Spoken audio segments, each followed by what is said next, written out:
Vamos a comenzar a grabar.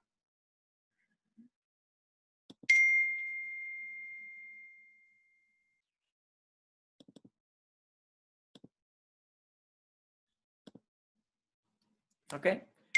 Entonces,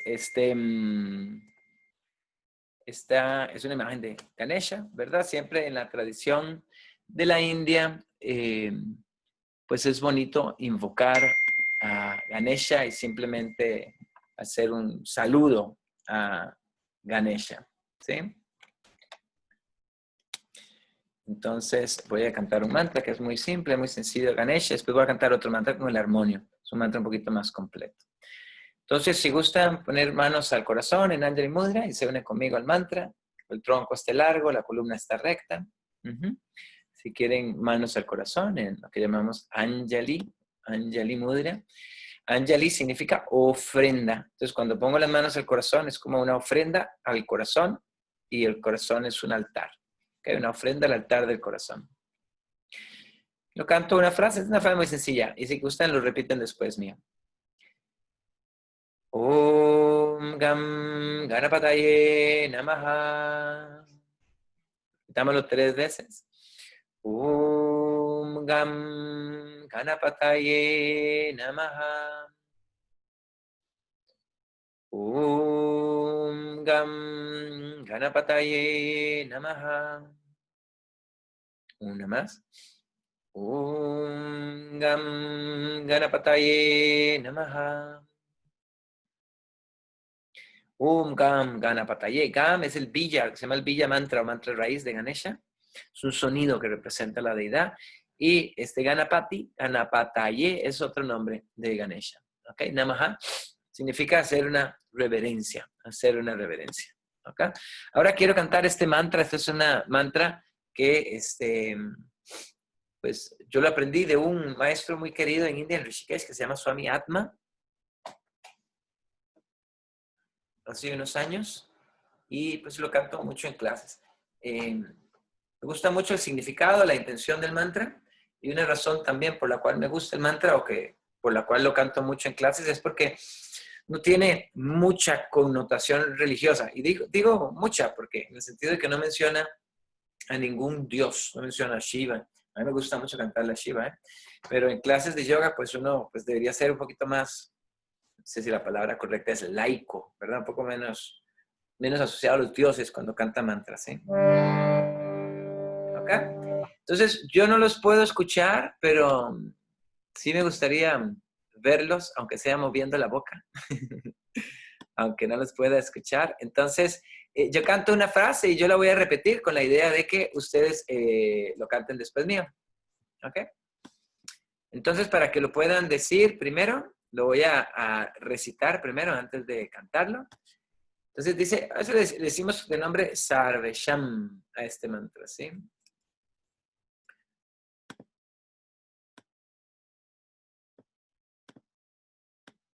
Y dice, en la primera frase canto el Om, siempre comienza con el Om, y después voy a decirlo primero, y después lo canto. Om Sarvesham Svastir Bhavatu, significa, disculpen que la traducción la tengo ahí en inglés, ¿verdad? Pero bueno, la traducción en español es fácil, dice, Om Sarvesham Svastir Bhavatu. Sarvesham significa todos, Bhavatu es del verbo ser, estar, que todos sean Svastir. Svastir significa bienestar, que todos tengan bienestar. Sarvesham Svastir Bhavatu. Segunda, Sarvesham Shantir Bhavatu, que todos tengan, a veces decimos tengan o tengamos, y nos incluimos, y plural, ¿verdad? Que todos tengamos Shanti, paz, que todos tengamos paz. Recuerden, Sarve es todos, Bhavatu es del verbo ser o estar. Sarvesham Purnam Bhavatu. Purna es una palabra muy bonita. Purna significa aquello que es pleno, que está completo, que no le falta nada, que está íntegro. ¿Sí? Wholeness en inglés. May they be wholeness for all. Que todos tengamos plenitud. Y la última frase dice Sarvesham Mangalam Bhavatu. Y Mangalam se puede traducir de diferentes maneras. A veces en español yo le digo bendiciones, que todos tengamos bendiciones. Aquí lo traduce como felicidad. Felicidad, bendiciones, aquello que es bueno, positivo. A veces usan la palabra auspicioso también, aquello que es bueno. Está en sánscrito, ahí arriba, o lo que se llama Devanagari. Devanagari. Estamos planeando un curso ahorita para junio de Devanagari. Estoy montando un curso que es un curso introductorio hacia el sánscrito y no tanto de la gramática sánscrito, sino de la escritura de Devanagari, para poder aprender a leer y a escribir esta escritura, el Devanagari, que es muy bello, poder leer qué es lo que dice ahí arriba. ¿Ok? Entonces, manos al corazón, tronco largo.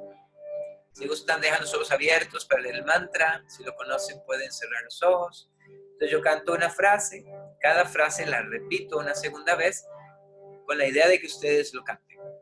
De nuevo, los micrófonos están en silencio, pero la idea es que ustedes pueden cantarlo ahí en su casa. Primera frase, ¿lo escuchan? Segunda, lo repetimos juntos. Om Sarvesham Svasti Bhavatu.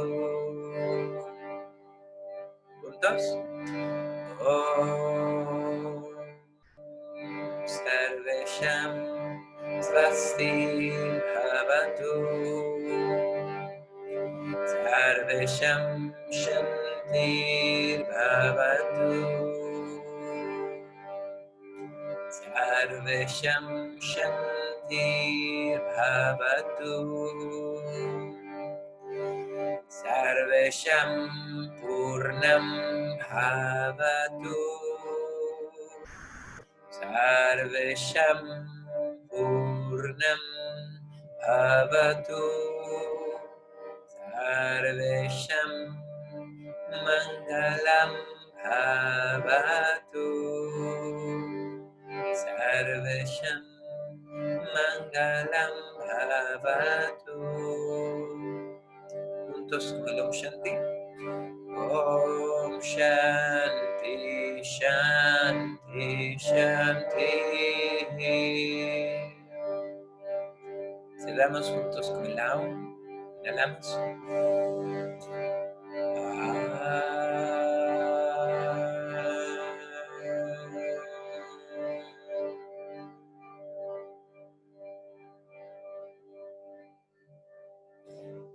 Que todos podamos tener felicidad, que todos podamos tener paz, Shanti, que todos podamos tener plenitud y abundancia, que todos podamos tener bendiciones y todo aquello que es bueno y que es positivo.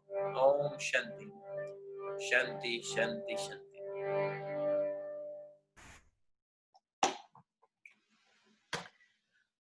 Entonces, este mantra pues habla de pedir, ¿verdad? Tener esa intención de bondad, de aquello que es bueno, que es positivo para todas las personas y luchar por la igualdad, por la libertad, ¿sí? Costa Rica, ¿verdad? Para aquellos que no están en Costa Rica, les contamos qué pasó aquí en Costa Rica. El martes pasado se celebró que legalmente es aceptado ya el matrimonio, ¿cómo se llama? Matrimonio igualitario, se llama, ¿eh?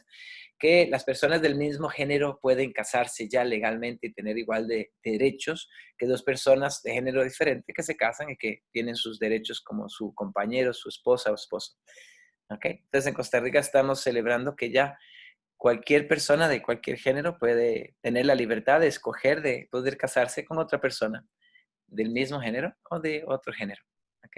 Entonces en Costa Rica estamos con esa bella celebración esta semana. Ok, entonces el tema de la charla de hoy es los caminos del yoga. A veces le digo las ramas del yoga, o en el artículo, en el manual, dice muchos ríos, un solo océano. Y esa imagen de muchos ríos son un solo océano es la imagen de que todos los caminos conducen en la misma dirección. Ok. A pesar de que hay muchos tipos de yoga, así como hemos dicho, hay muchos yogas, hay muchas historias del yoga, hay muchas razones del yoga. Hoy vamos a hablar de esas diferentes ramas o caminos. Así también el árbol, esa imagen del árbol que estoy poniendo aquí a la derecha, también es muy simbólica en la India de que todas las ramas vienen del mismo tronco, ¿verdad? Es como la imagen de que todos los ríos van hacia el mismo océano. O sea, de que tienen un principio común o un fin común en caso de los ríos que terminan en el océano. Y vamos a ver cuáles son los puntos en común que tienen esos diferentes caminos, principalmente de aquellos que ya hemos hablado un poquito, el porqué del yoga, cómo definir el yoga, esos son como los puntos comunes, pero se bifurca, ¿verdad? El yoga en el sentido de que se desarrollan diferentes ramas, diferentes estilos de esta práctica que tienen sus cualidades diferentes y que sinceramente eh, a veces se contradicen también, ¿verdad? Que a veces puede ser en ciertas cosas que unas sean contradictorias con otras, pero dicen muchos maestros, como Shivananda, por ejemplo, dice que en el fondo realmente todas ellas se complementan y a ver de qué forma podemos complementar una práctica con la otra. Casi todos nosotros lo que estamos acostumbrados a practicar, a conocer, a estudiar es Hatha Yoga, que es esta imagen de la izquierda, que es la parte física que implica asanas principalmente y como complemento de las asanas el trabajo de pranayama, trabajo de meditación y todos otros aspectos más que complementan la práctica de Hatha Yoga, ¿verdad? Entonces el yoga se ha vuelto muy popular en el mundo. Esta foto, lo cual es irónica, diría, irónica hoy en día, ¿verdad? En Nueva York, esto es en las calles principales, en el puro centro de Nueva York, en Manhattan. Pueden haber ahí 1,500 personas haciendo yoga. Aquí en Costa Rica hemos tenido eventos masivos también grandes, muy bonitos. El año antepasado estuvimos en un parque, se llama Parque Nacional La Sabana, el parque más grande de Costa Rica, donde algunos conocerán la historia, que estuvo el primer aeropuerto de Costa Rica en La Sabana. Entonces, hace año y medio ahí tuvimos la clase masiva más grande de Centroamérica. 2,500, está anunciada para 3,000. Realmente llegaron 2,300, 2,500 personas por ahí, que fue muy bonita. Lástima, no tengo ahorita una foto, pero bueno, esta foto es algo similar de lo que pasa, o lo que ha pasado en Nueva York, ¿verdad? Pero irónicamente decía, hoy en día, en este momento en Nueva York, esa calle está desértica en este momento. La gente todavía está en cuarentena y aislándose. Yo creo que en Nueva York ya está pasando la situación un poquito. Pero el yoga se ha vuelto muy popular, ¿verdad? La idea de esta imagen es mostrar que el yoga se ha vuelto muy popular y que hay muchos estilos ahora diferentes del yoga. Aquí en esta imagen lo que quería presentar es un poquito el contraste de algunas vertientes del yoga moderno y estilos donde implementan a veces animales, gatos, caballos, perros, las mascotas, cabras. Hay un estilo de yoga, no sé de qué se trata, que se llama goat yoga con las cabras. Yo creo que es medio masoquista, porque las pezuñas que tienen esas cabras en la espalda debe doler eso, ¿eh? Pero bueno, aquí la idea de esta imagen es como mostrar ese contraste entre lo que se ha convertido un poquito hoy en día el yoga en Occidente, en América, en Europa, y la imagen de la derecha es lo que ha sido y sigue siendo todavía el yoga tradicional en India, ¿verdad? Esa palabra tradicional eh, tiene sus bemoles. La palabra tradicional, cuando hablamos de tradicional, hablamos de algo que se ha practicado por muchos años, cientos, tal vez, tiene sus raíces de hace miles de años, ¿verdad? Y que es una práctica pues más conservadora, podríamos decir, y no tanto de explorar cosas, digamos, un poquito extrañas. Y la pregunta hoy, una de las tantas preguntas que queremos hacernos y buscar las respuestas es, bueno, en esencia, ¿qué es el yoga? ¿Qué está pasando en Occidente ahorita? Los diferentes estilos de yoga que se han creado y todo. ¿Y cómo podemos realmente tener una práctica de yoga, pero conservando lo que el yoga es en su esencia, sin olvidarnos de lo que el yoga es en su esencia? Aquí este personaje ahí, con esa mano arriba, está haciendo un mudra que se llama la Abhaya Mudra en su mano derecha. Es un mudra de protección, es como un rishi ahí, ¿verdad? Parece que está como levitando en la montaña o en una nube, ¿verdad? Eso es como muy tradicional. Y aquí, pues, un montón de estilos diferentes de yoga que se han estado inventando. Algunos yo no tengo idea de qué serán, ¿eh? Pero aquí un montón de estilos diferentes de yoga que se han ido desarrollando. Si alguno de ustedes, por favor, quiere hacerme el favor de nada más como, me gustaría nada más como para integrarlos y escucharlos un poquito, si puede leer esta lista ahí, por favor. Alguien que pueda activar su micrófono, que quiera colaborar y leer esta lista que está por acá. Pero vos estás viendo como un coach. Vamos a ver. ¿Quién quiere ser voluntario? O si no, yo escojo a alguien aquí.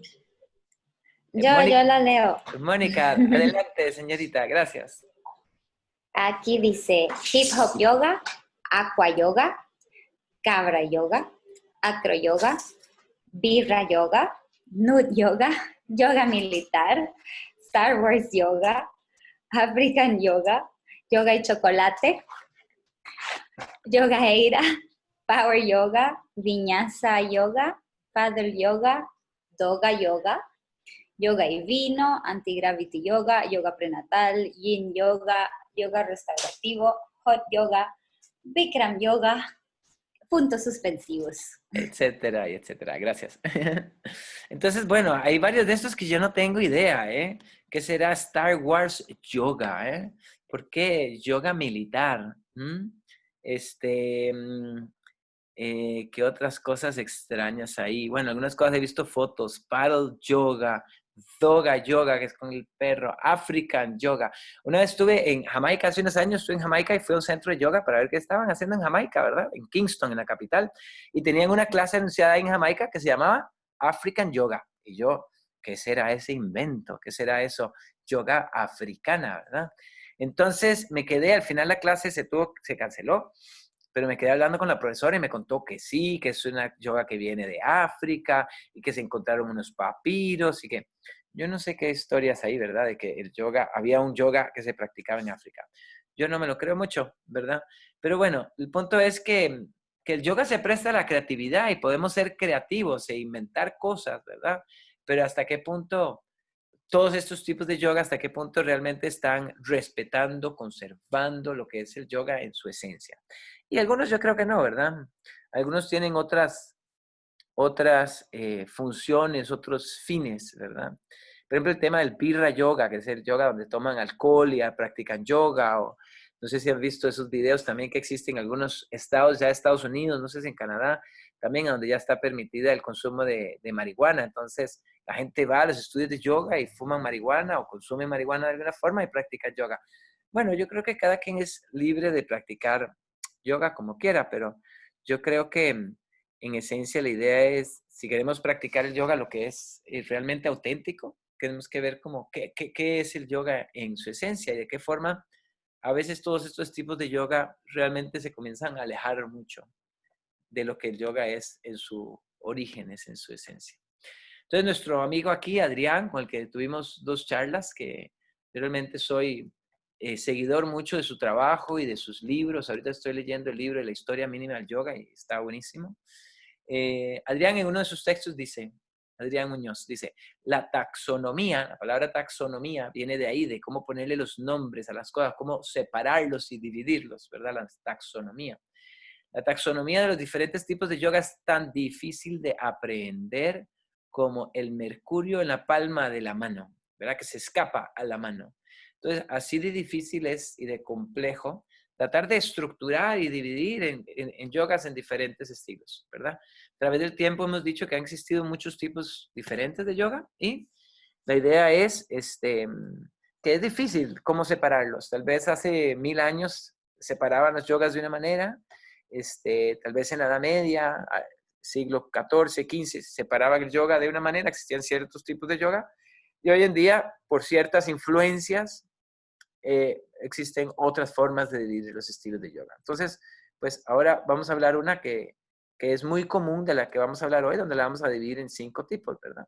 Pero aquí de nuevo conviene preguntarnos esa yo diría, conflicto, confusión que puede existir, a veces no, a veces sí, entre lo que es tradición, el sentido que se practica ya con mayor antigüedad, y aquello que es más moderno, aquello que se ha creado en los últimos años. Ahora, no todo lo que es tradición va a ser siempre bueno y sagrado, y no todo lo que es moderno es malo. O sea, no estamos planteando una idea de que tenemos que defender todo lo que sea tradicional, ¿verdad? Tampoco somos, digamos la palabra, puristas en el sentido de que queremos defender solo lo que es tradicional y que lo moderno no es bueno, no sirve o no tiene algo bueno que sumar a la práctica del yoga. No. Pero sí la idea es, bueno, cómo conservamos el yoga en lo que es auténtico, lo que es el yoga en su esencia, ¿verdad?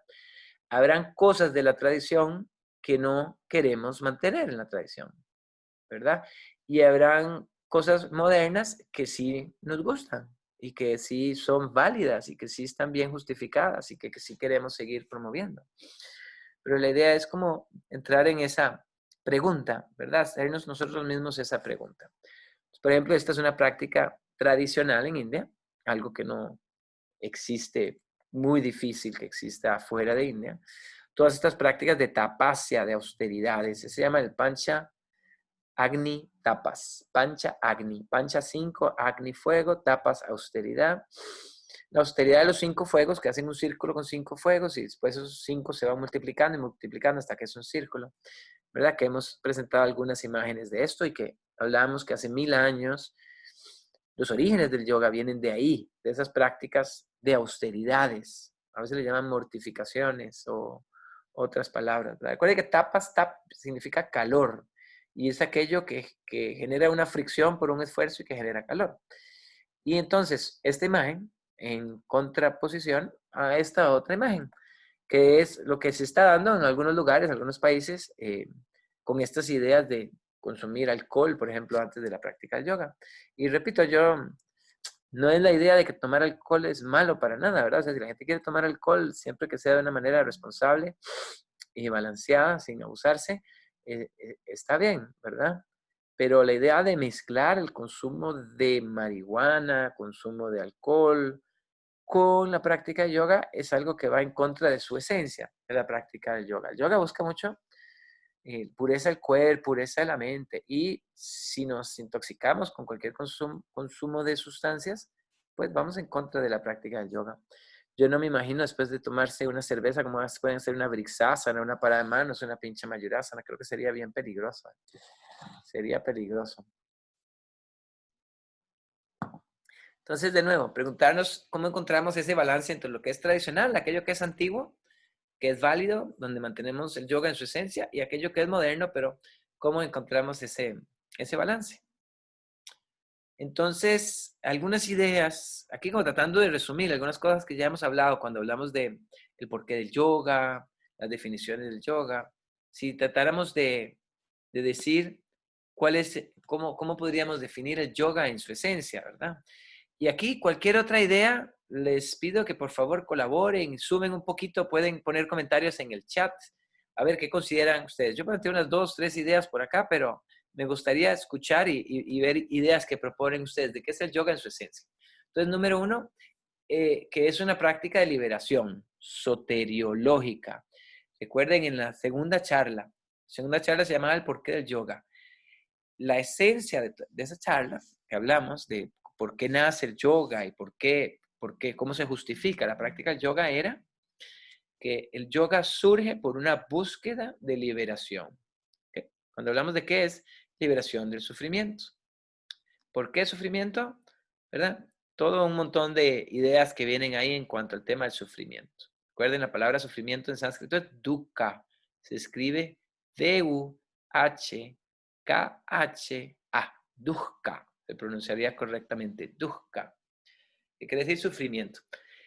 Cuando hablamos de la charla, yo presentaba una imagen de esa palabra sufrimiento, que era una rueda, y el centro de la rueda está el eje, y explicaba que en el lenguaje más antiguo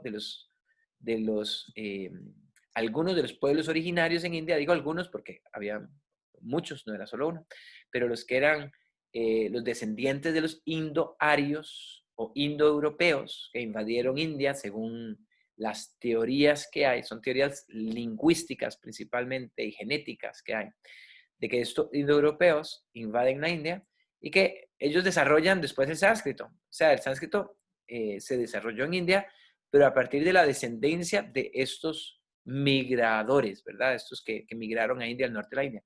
Ahí se genera el sánscrito y se comienzan a generar los Vedas y los Upanishads y todas estas filosofías.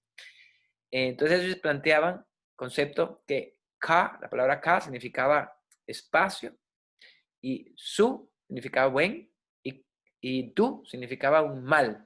Entonces, un buen espacio o un mal espacio o un buen hueco. Cuando hablamos de Sukha Dukkha, de nuevo, estos indoeuropeos y sus descendientes eran ganaderos, trajeron la carreta, traían el caballo, traían la rueda, entonces usaban como transporte la rueda y usaban muchas imágenes relacionadas a su cotidianidad. Entonces, en la rueda, que tiene un centro, un eje mal ubicado, que no está bien ubicado en el puro eje, eso era dukkha. Ahí hay dolor, ahí hay sufrimiento. ¿Okay? Entonces, esa palabra dukkha significa como un mal hueco en la rueda. ¿Okay? De nuevo, entonces, cuando hablamos de toda aquella charla del porqué del yoga, para que estas ideas estén claritas, es porque el yoga surge para superar el sufrimiento. De nuevo, se relaciona con la historia del Buda. Si recuerdan un poquito la historia del Buda, crece en un castillo, cuando sale del castillo, ya cuando estaba más grande, ve dolor, enfermedad y muerte. Y él dice, después de mucho tiempo de meditar y todo, y cuando llega a lo que se llama las 4 nobles verdades, que resumen una de las ideas centrales del budismo, es la vida es sufrimiento, o algunos dicen la vida hay sufrimiento. Y después, la base de sufrimiento es el deseo y la necesidad por satisfacer ese deseo y obtener placer, ¿verdad? Y ahí, bueno, continúan las 4 nobles verdades. Pero bueno, una de las esencias del yoga que nos presenta esta historia y la historia del yoga y esta historia del Buda es que el yoga se desarrolla para la liberación. Es una práctica que se llama soteriológica. Y ahí aparecen muchas palabras en sánscrito. Moksha, mukti,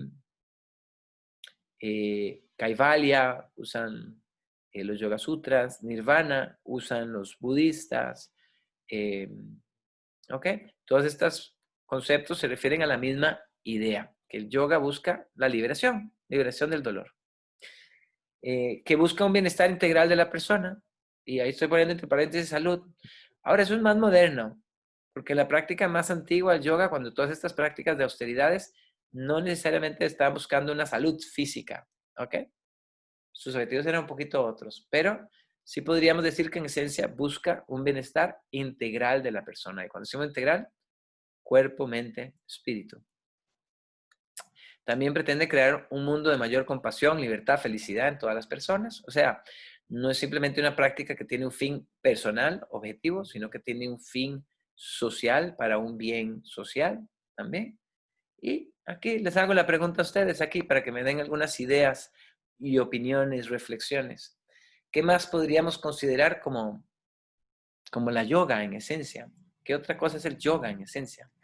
Algunas ideas. Lancen ideas ahí, no se preocupe, está mal o bueno, pero láncenme algunas ideas ahí en el chat, ¿eh? A ver, algunas ideas. Para mí es una práctica para desconectarse de los sentidos que distraen de escuchar la intuición y conectarse con tu ser superior. Ok, desconectarse con los sentidos, bien. O, ¿verdad? Algunos textos dicen controlar los sentidos. Es una práctica de conocimiento, Mónica, excelente. Svadhyaya es la palabra que damos para autoconocimiento en sánscrito, Svadhyaya. ¿Ok? Bien, si tienen alguna otra idea más, la lanzan por ahí en el chat. Práctica de liberación del ego, excelente, Gloria, sí. Patanjali, por ejemplo, Patanjali en el segundo capítulo plantea lo que es avidya. Avidya, la definición de Patanjali en los Yoga Sutras, es ignorancia. Y esa avidya está compuesta por 4 cosas. Una de esas cosas es asmita, que normalmente se traduce como ego. A veces ego en sánscrito puede ser asmita o puede ser ahamkara, que son 2 conceptos parecidos. Ahamkara es el concepto de la identidad de que yo hago algo, yo, el yo, concepto del yo. ¿Ok? Entonces, controlar los sentidos, autoconocimiento, liberación del ego, conexión, fluidez, relajación, concientización, excelente Laura, excelente, muy bien. Conexión, ¿verdad? La semana pasada hablamos de lo que era el yoga dual y el yoga no dual, hoy vamos a repasarlo un poquitito, ahí viene esa conexión, todo lo que es el Advaita Vedanta, que es un yoga no dual, que busca la unión, la integración, la conexión entre la energía masculina y femenina, entre la materia y la conciencia, entre todas estas 2 dualidades. ¿Okay? Cualquier otra idea la lanzan ahí al chat y yo ahorita la seguimos revisando. Entonces, cuando hablamos del porqué del yoga, una de las definiciones que nos explican el porqué del yoga es una definición del Gita, muy bonita, que dice, el yoga es la desconexión con la conexión con el sufrimiento. A veces esa definición uno tiene que leerla como 2 veces, como para uno dice, ¿cómo? ¿Verdad? El yoga es la desconexión con la conexión. O sea, podríamos interpretar que esa definición del Gita, que es muy linda, no tengo el shloka ahí, después les paso el shloka exacto, Lo estaba buscando, pero no lo encontré ahorita. ¿Cuál es el shloka, el verso? ¿Dónde sale eso? O sea, ese shloka está diciendo que en primera instancia hay una conexión con el sufrimiento. Entonces, que el yoga es poder separarse de ese sufrimiento. ¿Ok? Entonces, se asume que hay una conexión. ¿Ok? A ver otros comentarios aquí en el chat. Dice, podría ser con el apego. ¿Qué con el apego? ¿Liberación del apego? Sí, claro. Ana Orellana. Sí, ahora hablaba yo de la Vidya, ¿verdad? Patanjali. Patanjali es muy lindo, muy interesante. Este curso vamos apenas a tocar un poquito del tema de Patanjali, pero en el segundo capítulo, cuando Patanjali explica la Vidya, interesantemente, él plantea 4 cosas que son avidya. Es el ego, el apego, el rechazo. El rechazo es lo opuesto al apego. O sea, el apego es quiero, quiero, quiero y necesito eso para ser feliz. El rechazo es no quiero, no quiero, no quiero y necesito que eso no esté cerca de mí para ser feliz.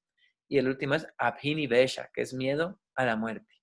Entonces, Patanjali plantea esos 4. Entonces, sí, apego, desapego, tienen relación también con la ignorancia. En sánscrito es avidya. Voy a escribir aquí, avidya. Igual, ignorancia. Así Vidya, este curso se llama Vidya, ¿verdad? Yoga Vidya. Vidya es conocimiento. A es negación. Avidya es falta de conocimiento, ignorancia. Entonces, esta definición del Gita es muy linda. Me encanta esta. Yoga es la desconexión con la conexión con el sufrimiento. Cuando estamos viviendo etapas de dolor, de sufrimiento, tenemos que profundizar nuestra práctica de yoga. ¿Ok? Ir más profundo. Y cuando digo yoga es pranayama, meditación, asana. Porque eso nos va a ayudar a desconectarnos con ese dolor, con ese sufrimiento. Que es normal en la vida, como dice Patanjali. Sí, en la vida hay sufrimiento. Algunas historias que nos recuerdan ese porqué, ¿verdad? Que hemos hablado, solo como para recordar un poquito ese porqué del yoga. La historia del Buda y las 4 nobles verdades. Shiva y el gran yajna. Yajna era ese ritual donde va Sati, Sati se lanza al fuego, Shiva se pone muy triste, se enoja porque ella muere, él se lo pone a ella en el hombro, Shiva parte, Shiva llora en la historia, él llora, de sus lágrimas sale un árbol que se llama el Rudrakshi, que es un árbol muy hermoso y muy sagrado, y él se sienta en la montaña a meditar. Entonces toda esa historia es de nuevo, hay un sufrimiento, y él crea el yoga y la meditación para superar ese sufrimiento. Y si conocen la historia del Bhagavad Gita y se acuerdan de la charla que explicó Gabriel Martino el sábado pasado, al principio, el primer capítulo del Bhagavad Gita, es muy interesante, el primer capítulo del Bhagavad Gita se llama La desesperación de Arjuna, a veces lo traducen como la confusión de Arjuna, que es el personaje central. Primer capítulo del Gita, pero es exactamente una situación igual.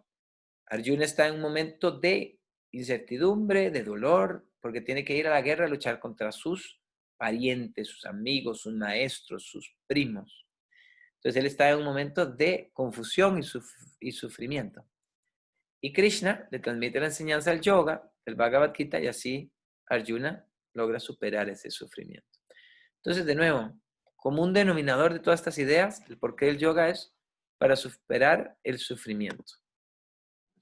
Esta imagen la planteamos la semana pasada, quiero explicarla y ver si hay alguna pregunta porque tiene mucha información acá. Nos planteamos yoga como unión, separación, yoga. Cuando hablamos de separación se le pone a veces ese prefijo vi yoga. Entonces, el yoga que busca la unión es lo que se llama la no dualidad y el yoga que busca la separación es el yoga o la filosofía dualista. Ejemplos que son de unión, Tantra, Advaita Vedanta y otros importantes que son no duales. Y duales, Samkhya, que se considera como la primera filosofía o metafísica del yoga, que surge por ahí del siglo V a.C., y que Patanjali después, para crear los Yoga Sutras, se basa en el Samkhya. Entonces, Samkhya y Yoga Sutras son básicamente dualistas. Entonces, el que busca el de la no dualidad, para no dualidad Entonces, maya, ven que se está en la línea maya, maya es ilusión. Aquello que es falso, que es maya, que es ilusión, es la separación. O sea que en realidad no existe esa separación. En cambio, para entenderlo bien, dentro de aquellos que son la filosofía dual, lo que es maya es la primera capa de esa dualidad, que es Prakriti y Purusha. Entonces, la primera capa, que es Prakriti, a veces lo traducen como materia o naturaleza, es irreal, en cierto sentido. O sea, existe, pero no es lo que somos en esencia. Prakriti es cuerpo físico, sensaciones, pensamientos. Inclusive es complejo entender Prakriti porque inclusive unas cosas sutiles son Prakriti también. Pensamientos, emociones, todo eso pertenece a Prakriti. En cambio, Purusha es aquello que trasciende Prakriti, es la conciencia. Entonces, en el Samkhya se basa esa dualidad, Purusha, Prakriti. El de la no dual es un movimiento más horizontal, donde tiene el mismo nivel, y el otro es más un vertical, donde quiero superar o trascender una cosa para llegar hacia otra que considero superior. El de la no dualidad busca la integración, y el otro, su objetivo es la trascendencia. Trascender Prakriti para llegar a la conciencia, que es Purusha. Por eso en el camino de los Yoga Sutras y en el Samkhya, lo que se quiere es el control de la mente, porque la mente pertenece a Prakriti. Quiero controlarla para ir más adentro. ¿Y qué es ese más adentro, más profundo? Es Purusha, es la conciencia. Y aquí pregunto yo, pues cuando explico esto, ¿qué es Hatha? Y Hatha, pues tendrá cualidades un poco de los dos, pero en esencia y en su origen es principalmente no dual. Recuerden, Hatha significa sol, luna, y yoga significa unión. Repito y refino esa frase. Hatha, la palabra Hatha significa ha, sol, ta, luna, ¿verdad? Perdón, significa no, simboliza, sería la palabra correcta. ¿Por qué? Hatha no significa sol, luna. Sol, luna en sánscrito son Surya y Chandra, ¿verdad? Por eso es Surya Namaskar, Chandra Namaskar, luna, sol. Pero Hatha son simbólicos para sol, luna. Realmente la palabra Hatha significa forzado o persistente o forzado. Entonces, 5 caminos principales del yoga que vamos a profundizar hoy. Entonces, aquí viene. Entonces, primer capítulo, Karma Yoga. Son 5, ¿verdad? Son 5. 5 capítulos principales. Entonces, Karma Yoga. Ahí vamos a hablar ahorita de qué significa la palabra, la raíz del sánscrito. Kar es acción y vamos a explicar qué implica. La gente siempre tiene dificultad para pronunciarlo. Sí, sí. ¿Qué es esa? J-I-A. Jñana. Eso se pronuncia como si fuera una G. Guiana. Como si fuera G-Y-A. Guiana. Así se pronunciaría en español. Guiana. ¿Ok? Que es el yoga de la mente, la yoga del intelecto, la yoga del discernimiento, del conocimiento, todas estas palabras. Del intelecto. Bhakti yoga. Vamos a hablar del bhakti, la yoga de la devoción. Vamos a hablar un poquito de sus orígenes y a cada uno de ellos vamos a hablar de cuál es un texto importante y cuál es un personaje, un representante importante de cada una de esas ramas. Raya. La J del sánscrito se pronuncia como una Y en español. ¿Ok? Raya. Raya yoga. Curiosamente, yoga en sánscrito bien pronunciado sería yoga. Yoga. No yoga, sino yoga. Entonces sería raya yoga. Yoga. Es sutil, pero eso es como un yoga. La pronunciación correcta de yoga. Y hatha. Ahí le puse un puntito abajo. Esa es la que se llama la diacrítica. Diacrítica. Y eso nos explica más específicamente la pronunciación. Esa T con punto abajo es lo que se llama retrofleja. La lengua se retrae. Hatha. A veces la gente lo dice muy rápido. Hatha. En India. ¿Sí? Aunque lo pronuncien bien, es difícil de ver la diferencia. Pero la diferencia de una T dental, T como en español, que es más dental, y una T retrofleja. Hatha, hatha, que es más nasal, porque la lengua Se va hacia arriba y el aire resuena más hacia arriba en la boca, no en los dientes, como la T de Costa Rica, ¿sí? ¿Ok? Entonces vamos a ver estos 5, vamos a hablar de estos 5. Entonces, karma yoga. Siempre conviene tratar de entender la etimología de la palabra. Etimología es su raíz sánscrita. Todas las palabras en sánscrito tienen una raíz. Cuando uno aprende a usar el diccionario en sánscrito, que es difícil, ya hay que saberse bien el abecedario y manejarlo bien del Devanagari. Uno va a un diccionario en sánscrito y puede buscar la raíz y ahí te explica, bueno, esta raíz significa tal cosa, tal cosa. Entonces, karma viene de kar, que es acción. De esa misma palabra, por ejemplo, esa misma raíz, viene palabras como kriya, samskara y otras palabras que tienen esa misma raíz, kr. Básico, esencial, karma significa acción, o sea, el yoga de la acción. ¿Qué implica esto? Dice, es la responsabilidad hacia las acciones, pero sin esperar recibir el fruto de estas. Esta es la esencia del karma yoga.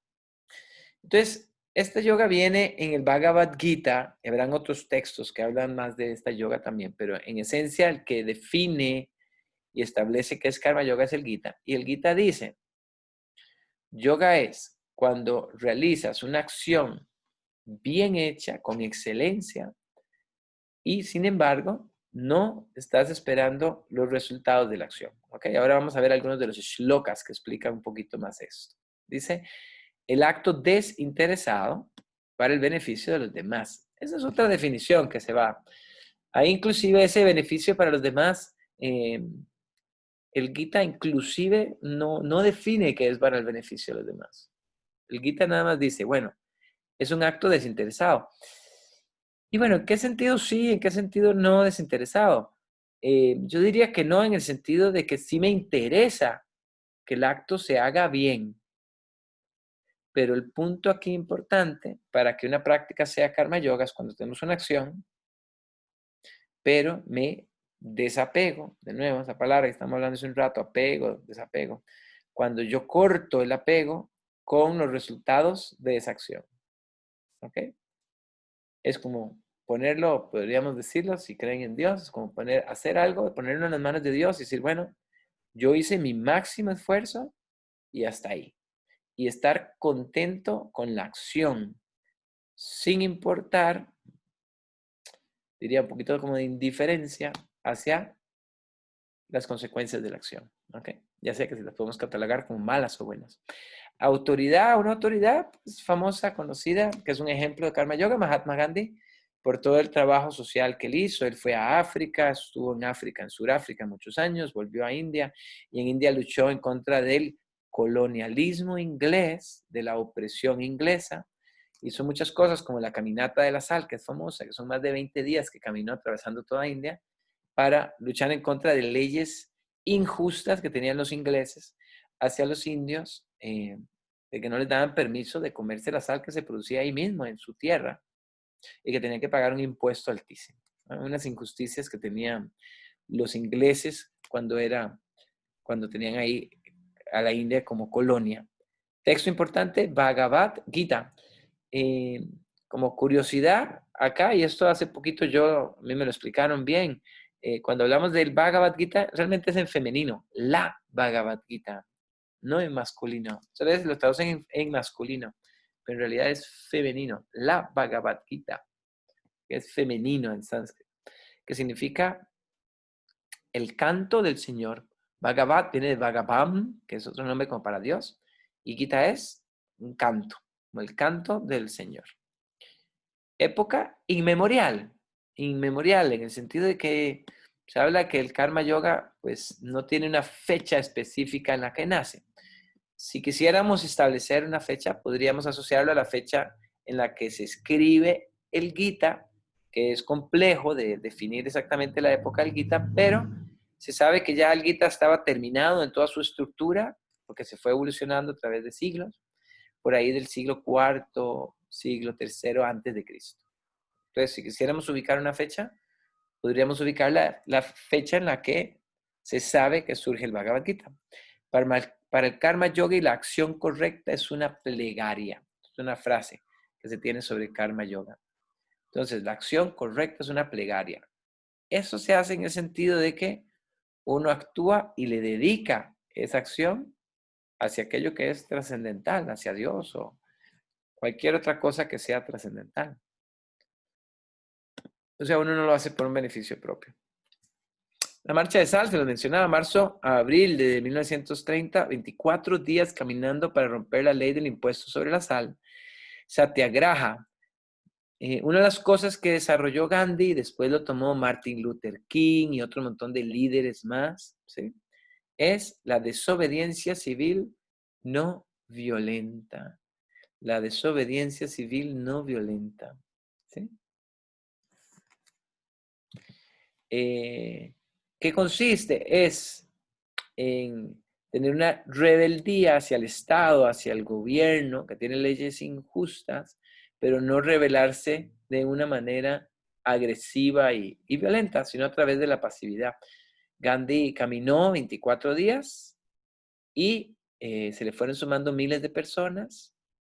Y vean, él es pequeñito, es delgado, parece una persona no muy robusta y fuerte, pero tiene una fortaleza impresionante, porque Gandhi tenía muy claro que la fortaleza está dada por tener una voluntad inquebrantable. Eso dice Gandhi. La fuerza está dada por tener una fuerza de voluntad inquebrantable.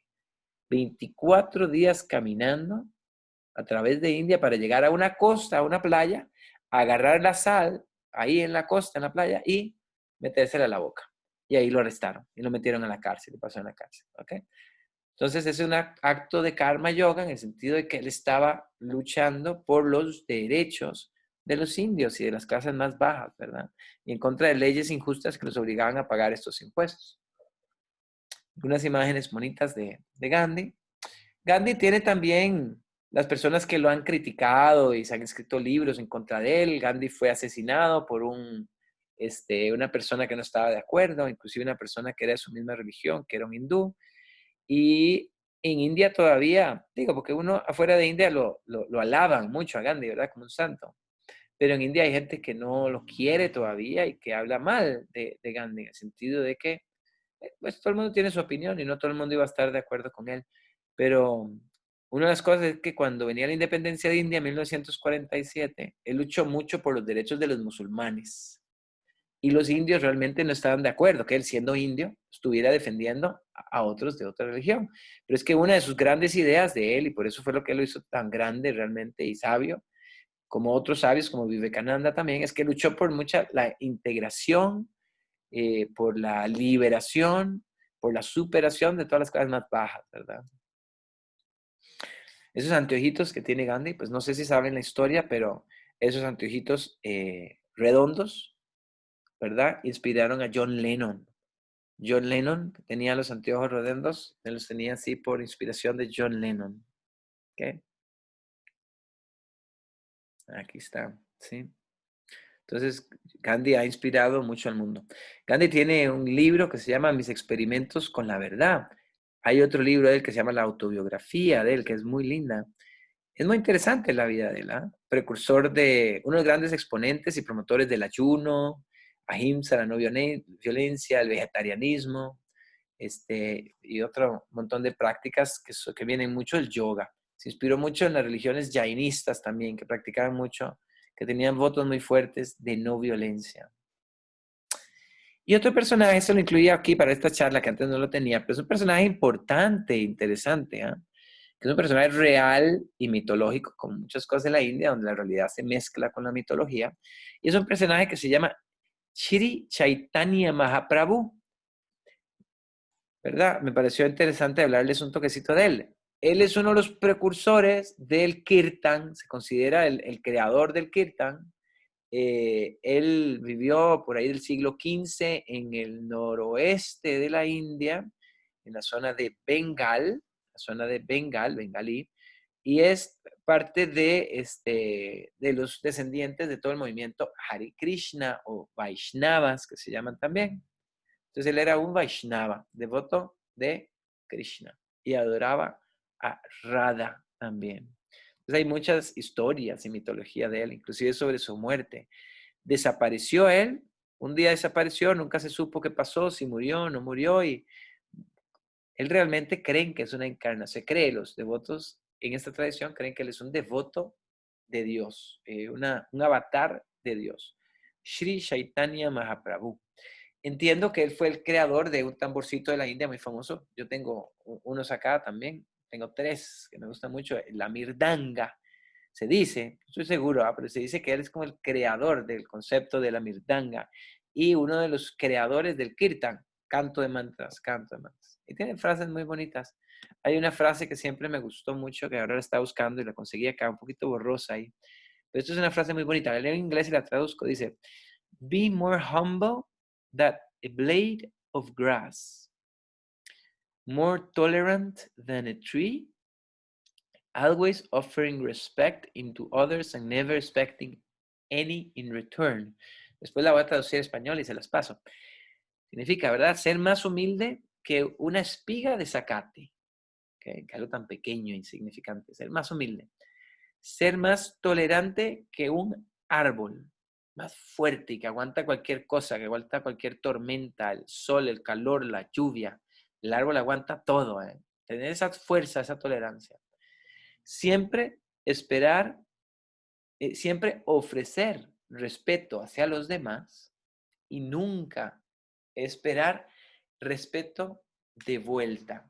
No sé, es muy poderosa esta frase. A mí me gusta mucho. Cuando yo la leí hace un tiempo, me acuerdo un músico que conocí, tenía un tatuaje así en el antebrazo con esta frase, en sánscrito, con los caracteres en sánscrito. Entonces dice, ser más humilde que una espiga de zacate, más tolerante que un árbol, tener la fortaleza del árbol. Siempre ofrecer respeto a los demás y nunca esperar respeto de regreso. Entonces, él es uno de los grandes exponentes del Bhakti. Ahora, algo curioso, interesante aquí, para aclararlo, ¿verdad? El Bhakti es un movimiento más religioso. Es definitivamente teísta. O sea, hay una presencia de Dios importante y se cree en inglés lo que se llama grace, gracia. Yo no sé si tendrán alguna palabra mejor para traducir esa palabra grace. Es que en español, gracia, como que no hace gracia. Como que no suena la palabra gracia. A veces lo traducen como bienaventuranza, pero me suena muy religioso, cristiano, no sé. Pero grace es, no sé cómo traducirlo a español. Si se les ocurre alguna palabra más precisa, bienvenida. Grace se refiere a esa bendición divina, ¿verdad? Entonces, en el camino del Bhakti es a través de la gracia de Dios. Estoy usando ahí gracia, ¿verdad? A través de la gracia de Dios. La gracia, el favor de Dios. Sí, favor de Dios. Ok, diferente. El favor. La palabra favor también, ¿no? Como si Dios estuviera haciendo un favor. Como, Dios, ¿me puede hacer un favorcito? ¿Me puedes, por favor, dar la liberación? También suena, me da gracia, me da un poco de gracia. Entonces, es esa gracia divina de Dios que a través de ella nos conduce a la liberación. ¿Ok? Nosotros son otros caminos, ¿verdad? Pero esta es la gracia de la entrega de la devoción. Curiosamente, en Patanjali hay un sutra, el Sutra 1.23, primer capítulo, dice Ishvara Pranidhanani Va. Ishvara Pranidhanani Va. Y es un sutra que tiene relación a este sutra, porque ese sutra dice la entrega a Dios, entregarse a Dios. Patanjali lo plantea como una opción. ¿Ok? Ahora, aquellos movimientos que son ateos, como el Samkhya es ateo, ¿verdad? No creen en esta práctica devocional, creen en otros caminos, ¿verdad? Más intelectuales. Pero este es un camino más del corazón. Es un camino más del corazón. ¿Verdad? Disculpen. Bueno. Aquí quiero hacer una aclaración. Realmente creo que aquí la puse por error dentro de Karma Yoga. Realmente él debe estar dentro de Bhakti Yoga, Chaitanya Mahaprabhu, ¿ok? Ese es un errorcito mío ahí en el orden de las filminas. Tengo que corregirlo, ¿ok? Realmente esta imagen debería estar dentro de Bhakti Yoga. Él es un precursor del Bhakti Yoga, no del Karma, ¿ok? Karma, dejemos a Gandhi ahí. Es un muy buen ejemplo. porque es que aquí seguía yo hablando sobre karma. Entonces, este es un gran filósofo, poeta, Ralph Waldo Emerson, que leyó los Upanishads y estaba muy inspirado y escribió muchas cosas relacionadas con la filosofía de India. Dice, la recompensa de un trabajo bien hecho es haberlo hecho, haberlo realizado. Esa es la recompensa, no el fruto. Esta frase es completamente sobre Karma Yoga. Y esta frase del Gita, que habla sobre el Karma Yoga, ¿sí? Entonces, en el Gita se dice versos en español, en sánscrito sería shloka, shloka. Shloka significa un verso, ¿ok? Están escritos de manera en poética, ¿verdad? Estos versos. Dice, yoga es la excelencia en la acción. Cuando hablamos de Karma Yoga, dice el Bhagavad Gita, capítulo 2, verso 50. Yoga es la excelencia en la acción. En sánscrito sería Yogaha karmasu kaushalam. Yogaha karmasu kaushalam. Cada verso en el Gita está contenido 4 partes diferentes y hay una parte de ese verso, que es la última parte, donde está este verso específico. Yogaha karmasu kaushalam. Dice, se explica, dice, absoluto enfoque y dedicación a la acción sin ningún apego a los resultados. Es la verdadera llave para vivir de manera plena como un karma yogi. ¿Ok? Enfoque y dedicación a la acción sin preocuparse por los resultados. Es un karma yogi. Esta imagen es de un hatha yogi, ¿verdad? Pero la idea es ver cómo unos caminos con otros se pueden ir complementando. Y esta imagen de este yogi se sienta a meditar y su cabello le crece, le crece, le crece, le crece. Creo que habíamos mencionado antes cómo hay todo un documental sobre la historia de los dreadlocks. Yo en una época pensaba que venían de África, con los Rastafaris y toda la historia. Pero no, los dreadlocks, la tradición de los dreadlocks que llegó a Jamaica desde India, los barcos que llegaron con los indios después de la abolición de la esclavitud en Jamaica, llegaban los Shaivas con esos dreadlocks, con esos pelos largos, devotos de Shiva. Y ahí fue donde los Rastafaris en Jamaica agarraron la tradición y cómo tal vez algunas cosas se combinaron, ¿sí? Entonces, esta vez que yo les conté que estuve allá en Jamaica, recuerdo que estaba en un centro de yoga y en el centro de yoga tenían las imágenes ahí de Bob Marley y todo. Entonces, interesante toda esa mezcla entre sus imágenes de su cultura Rastafari, que tiene sus aspectos religiosos, también con la mezcla de la cultura de la India, que tienen relación muy interesante, ¿eh? Y aquí una frase del Gita, capítulo 3, verso 25, dice, The wise should act without attachment. El sabio debería actuar sin apego, intending to maintain the welfare of the world, con la pretensión de mantener el bienestar del mundo entero. ¿Okay? Entonces, es un ejemplo de karma yoga. El sabio debe actuar sin apego con la intención de mejorar el bienestar del mundo entero. Y ahora, en estas condiciones actuales de cuarentena, de aislamiento, esta crisis de salud social y económica en la que estamos ahorita, el karma yoga es muy importante, es sumamente importante, la práctica de karma yoga. ¿Okay? Bhagavad Gita, así como una parte de un resumen de una de las ideas del Gita, dice, todos deben de involucrarse en algún tipo de actividad en este mundo material. Sin embargo, esto es lo que, ¿verdad? En la imagen, esto es lo que le está diciendo Arjuna a Krishna, ¿verdad? Que Krishna está debatiéndose entre actuar o no actuar, camino a la acción o camino a la renuncia. Entonces, Arjuna le está diciendo, dice, las acciones puede ser que nos produzca apegos a este mundo. Perdón, todo. Todos deben de involucrarse en algún tipo de actividad en este mundo material. Sin embargo, las acciones puede ser que nos produzcan apegos al mundo o que nos liberen de este. Nos apegan o nos liberen. Al actuar para el placer del Supremo, o sea, dedicarle la acción a algo que nos trasciende, sin motivaciones personales, una persona se puede liberar del karma. Pues se llama karma yoga, yoga de la acción. Porque actuando sin esperar algo a cambio, nos liberamos del karma. Y dentro de las teorías del karma y de lo que se llama el samsara, que es la rueda, el ciclo de nacimiento, vida, muerte y reencarnación, para superar ese ciclo y no volver a reencarnar, hay que liberarse de karma. Entonces me libero de karma a través del karma yoga. Karma yoga es la acción desinteresada. Dice el Gita, capítulo 2, verso 4, dice, la acción, esta es muy buena, dice, la acción es tu derecho de nacimiento, no es el resultado. Repito, la acción es el derecho de nacimiento, pero no el resultado, ni los frutos de la misma. No dejes que los frutos de la acción sean tu objetivo. Cuando hacemos algo pensando solo en los frutos, va a haber frustración, ¿no? Y no te apegues a la inacción, dice el verso. Termina, dice, sé activo y dinámico, no busques recompensa alguna. ¿Okay? Siguiente, camino del Guiana. Recuerda que se pronuncia como una G-Y-A-N-A, Guiana. Entonces la palabra Guiana significa conocimiento. Ven, ahí está la raíz. Cuando hablamos de la raíz, el prefijo ña está con la raíz cuadrada, ¿verdad? Conocimiento, saber, podemos decir también discernimiento. ¿Okay? Representa el camino del conocimiento del intelecto.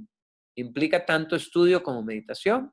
Ahí dice, entre comillas, dice gnosis, esa palabra gnosis, de la cual viene la palabra conocimiento, también están etimológicamente relacionadas. Gnosis y jnana. Ven que tienen esa pronunciación como con esa G. Gnosis, ¿verdad? La otra es J-N-A. Esta es G-N-O. También un poco difícil de pronunciar. Gnosis, gnosis. ¿Okay? La otra es jnana.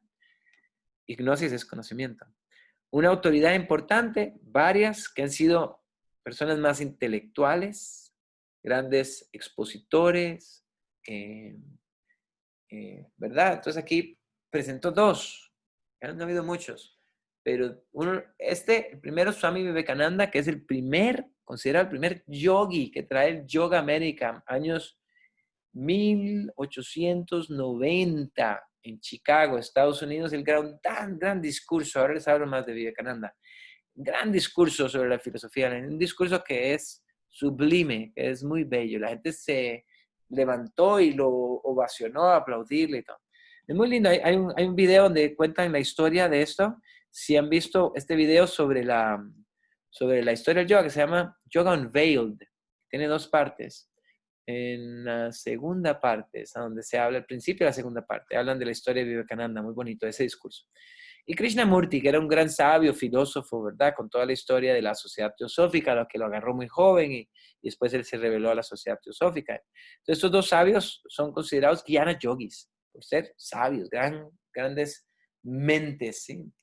Textos, los Upanishads, que son textos de mucha filosofía, y el Bhagavad Gita. Época védica, resurgimiento con Shankaracharya. Shankaracharya siglo VII, siglo VIII después de Cristo, que es un gran filósofo promotor de la Advaita Vedanta, considerado uno de los filósofos más importantes. Entonces Shankaracharya también era un Jnana Yogi. Cuando se habla de un Jnana Yogi es un intelectual muy inteligente, sabio. Es una imagen de Vivekananda. Murió muy, muy, muy joven. Murió, creo que no llegó ni a los 40 años. Creo que murió como a los 36, 37 años, ¿sí? Se habla de por qué murió a esa edad y hay varias teorías, ¿sí? ¿Verdad? Pero él estuvo como asceta caminando por toda la India, primero por muchos años. Su guru era Swami, a ver si me acuerdo el nombre, ahorita se me olvidó el nombre, el guru era un guru muy, muy, muy famoso en India, de la zona de Bengal, el guru de Swami Vivekananda. Viveka, la palabra Viveka significa discernimiento, significa como astuto, inteligente, ¿sí?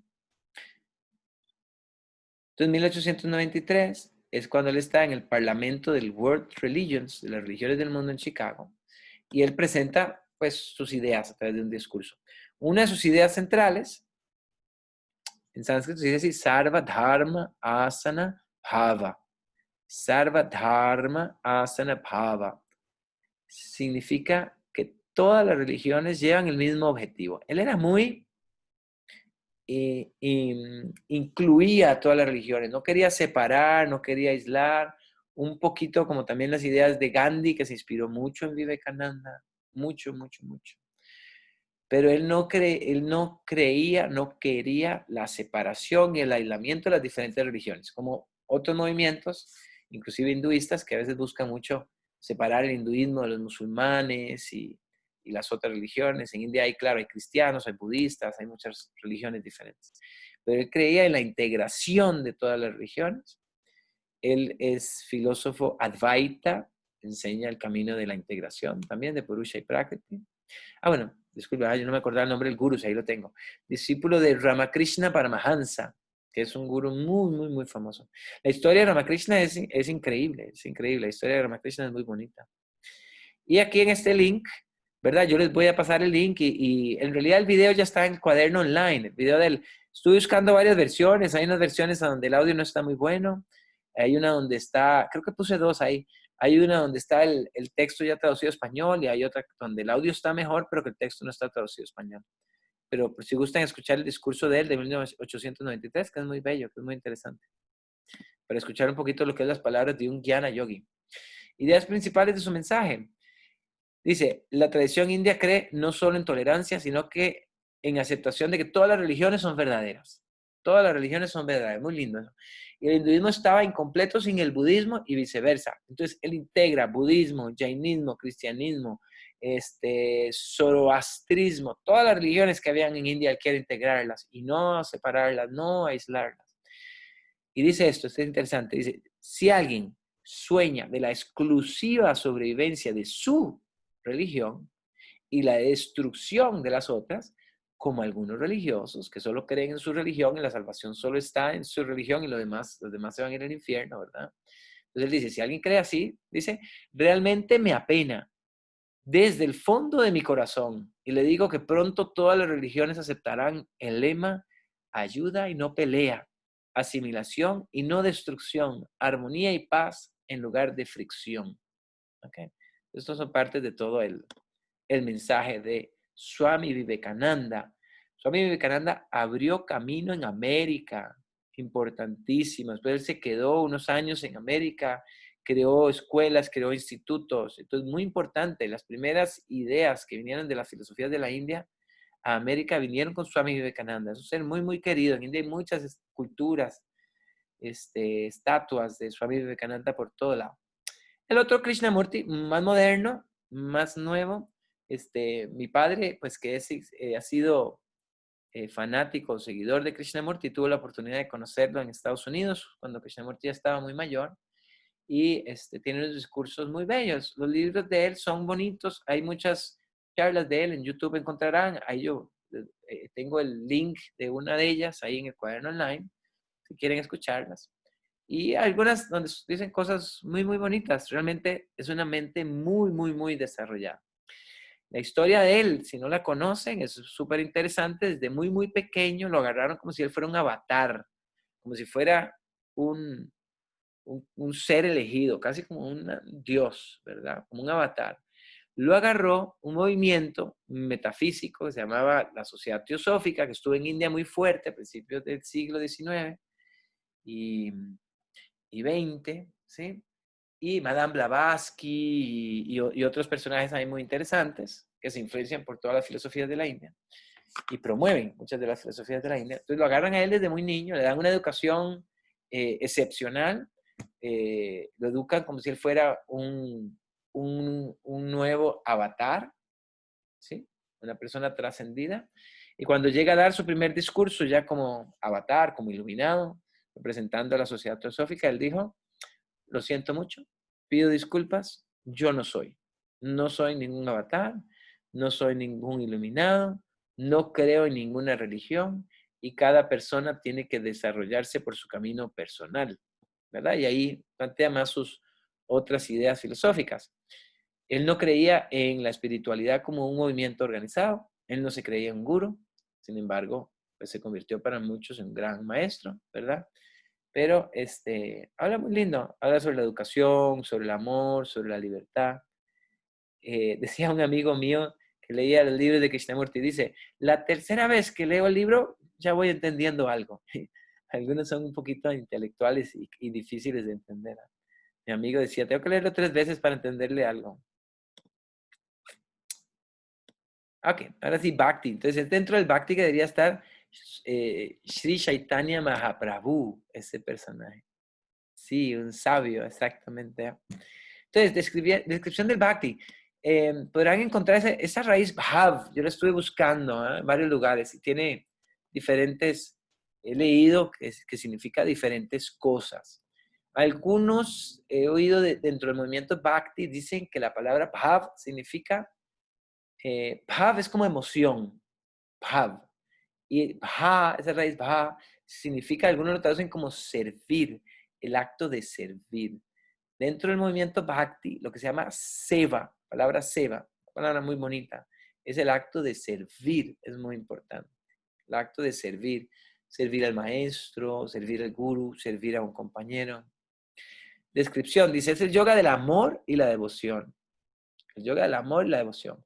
Entonces, el otro, el jnana, es del intelecto. Esta es del amor, más de este chakra del corazón, ¿ok?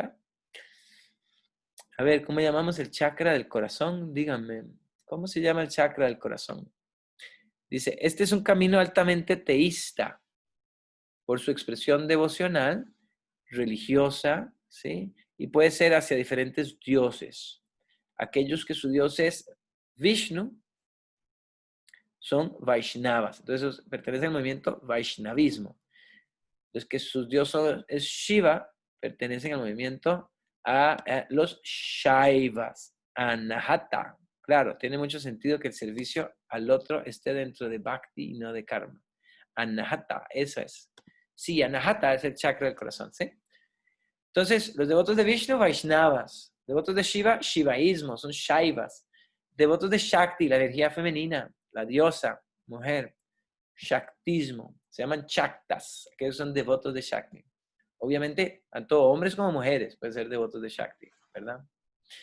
Autoridad importante, Swami Prabhupada, Amaguru, son personajes más modernos.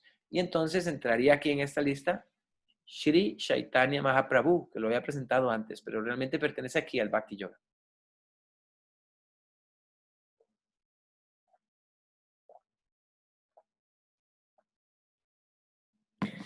Importante para hidratar mi garganta con un tecito de Jamaica. ¿Ok? Textos importantes. El Bhagavad Gita. El Bhagavad Gita habla de karma, de jnana, de Bhakti Yoga. Esos tres. Habla de otros yogas, plantea muchos yogas diferentes. Pero el Bhagavad Gita va a ser el texto más importante para estos. Claro, ahí pongo el Bhagavad Gita habla de todos estos otros tipos diferentes de yoga. Y pero para mencionar otro texto más, Bhagavat Purana, o a veces le llaman Bhagavatam. Es un texto de las historias de Krishna, muy, muy bello. Texto muy bello. Aquí en Costa Rica con mi amigo y gran maestro, Simon Haas. Algunos de ustedes tal vez lo conocen. Extraordinario maestro. Ahorita está en Oxford sacando una maestría ya en filosofía de yoga, que ha escrito 2 libros sobre Bhakti Yoga, súper recomendados. Súper recomendados, muy lindo, es una persona excepcional. Él da unas charlas sobre el Bhagavatam, es un texto muy lindo, un texto precioso. Entonces eso es otro texto. Y hay otros textos, se llama Bhakti Sutras y otros textos. Y dentro de otras religiones podemos hablar de textos también devocionales, ¿verdad? E inclusive, pues la Biblia se podría considerar como un texto devocional. Época se considera eterno, algunos lo ubican en el primer milenio antes de Cristo. Entonces, es el camino del amor y la devoción. Entonces, en ese sentido, el Gita, muy interesante, el Gita llega a ser revolucionario. Porque antes del Gita, recuerden, ubicamos el Gita por ahí del siglo IV o V antes de Cristo. Antes del Gita, para practicar yoga y para desarrollarse a nivel espiritual, probablemente era muy elitista, porque probablemente tenía que pertenecer a un estatus, a una varna, se llaman, que son las castas, el sistema de castas. Probablemente era para las castas superiores, no para todos los estratos sociales. Y probablemente era más para hombres que para mujeres. ¿Okay? Probablemente. Entonces era una época muy elitista, donde esa evolución espiritual era considerada solo para unos pocos. Había que ser brahmin, que es de las castas superiores. La palabra casta en sánscrito es varna, que significa color en realidad. ¿Ok? Y probablemente más para hombres que para mujeres, ¿sí? Uno de los principales dioses en el movimiento del Bhakti Yoga, ¿verdad? El movimiento Bhakti. A veces los caminos se llaman Marga, puede ser Bhakti Marga, lo van a ver en algunos textos o lo van a escuchar. Bhakti Marga. Marga es como camino, ¿sí? Ahí estamos diciendo los caminos o estilo, ¿verdad? Krishna, un avatar de Vishnu. Recuerden la primera charla, Vishnu tiene 10 avatares diferentes. Ahí está Matsya, Kurma, ahí está, aparece Rama, ahí aparece Krishna, ahí aparece el Buda. Son 10 avatares. Entonces uno de ellos es Vishnu, probablemente el más importante en la India. ¿Sí? En la India. Los Vaishnavas, el más importante es Vishnu. Los devotos de Vishnu se les conocen como Vaishnavas y muestran su devoción principalmente hacia Krishna, uno de sus avatares. Esta devoción se puede expresar en templos, altares, cantos, mantras, rituales y otras formas de expresión. Este camino para cultivar las emociones hacia lo trascendental, hacia aquello que es trascendental. ¿Okay? Aquí hay mucho arte, danza, música, poesía, que es poesía devocional, muy bella, cosas muy, muy bonitas. Y son cosas que se dedican a Dios. Son caminos que cualquier acción se le dedica a Dios. El altar. Entonces, de nuevo, es un camino muy teísta. Entonces, es un camino que se parece mucho ya a una cuestión religiosa. ¿Sí? Ya hay prácticas de yoga que pueden ser más, no tan religiosas. El Hatha Yoga, el Raya Yoga, la meditación puede ser menos religioso, pero el Bhakti Yoga definitivamente es más teísta, es más religioso. Y Adrián dice, en el Bhagavad Gita, Krishna dedica especial atención a fomentar la devoción a Arjuna, y ello, explica Krishna, es el mejor yoga de todos. Entonces, en el Bhagavad Gita, Krishna le dice a Arjuna que es el Bhakti Yoga el que está superior, por encima del karma, por encima del jnana, por encima de todos, el Bhakti Yoga. Mónica dice, ¿el Kirtan es propio del Bhakti Yoga? Sí, exactamente. Entonces, el Kirtan, ¿verdad? Que es el canto de mantras hacia los dioses, es exactamente, es una práctica devocional, ¿verdad? Y estaba pensando, curioso, ¿ah? Si hay mantras, sí hay mantras que no son dedicados a dioses. El mantra que cantamos hoy, el que dice Om Sarvesham Svastir Bhavatu, no menciona a Dios en ningún lugar. Entonces podríamos decir que es un mantra que tiene una menor connotación religiosa. ¿Sí? Voy a volverme antes de pasar. Que tiene una menos connotación religiosa. Ahorita que estamos definiendo esto que les contaba, de lo del tema de un festival, de este festival centroamericano, pasaba algo curioso. La secretaria de la Embajada de la India, que se llama Villa, y una señora muy amable, muy linda, estoy estaba en comunicación con ellos, y yo ya sé, por varios años atrás, que hemos trabajado en la organización del festival, de que en el evento mismo del festival, durante esos días, es prohibido cantar mantras. Lo prohíben. ¿Por qué? Bueno, eso es porque ellos quieren quitarle completamente la connotación religiosa al evento. Quieren quitarle completamente la connotación religiosa. Entonces yo hablé hoy con ella y eso lo aclaramos y ella me dijo, bueno, mantras cortitos que no hablen de dioses, que no sean religiosos, está bien.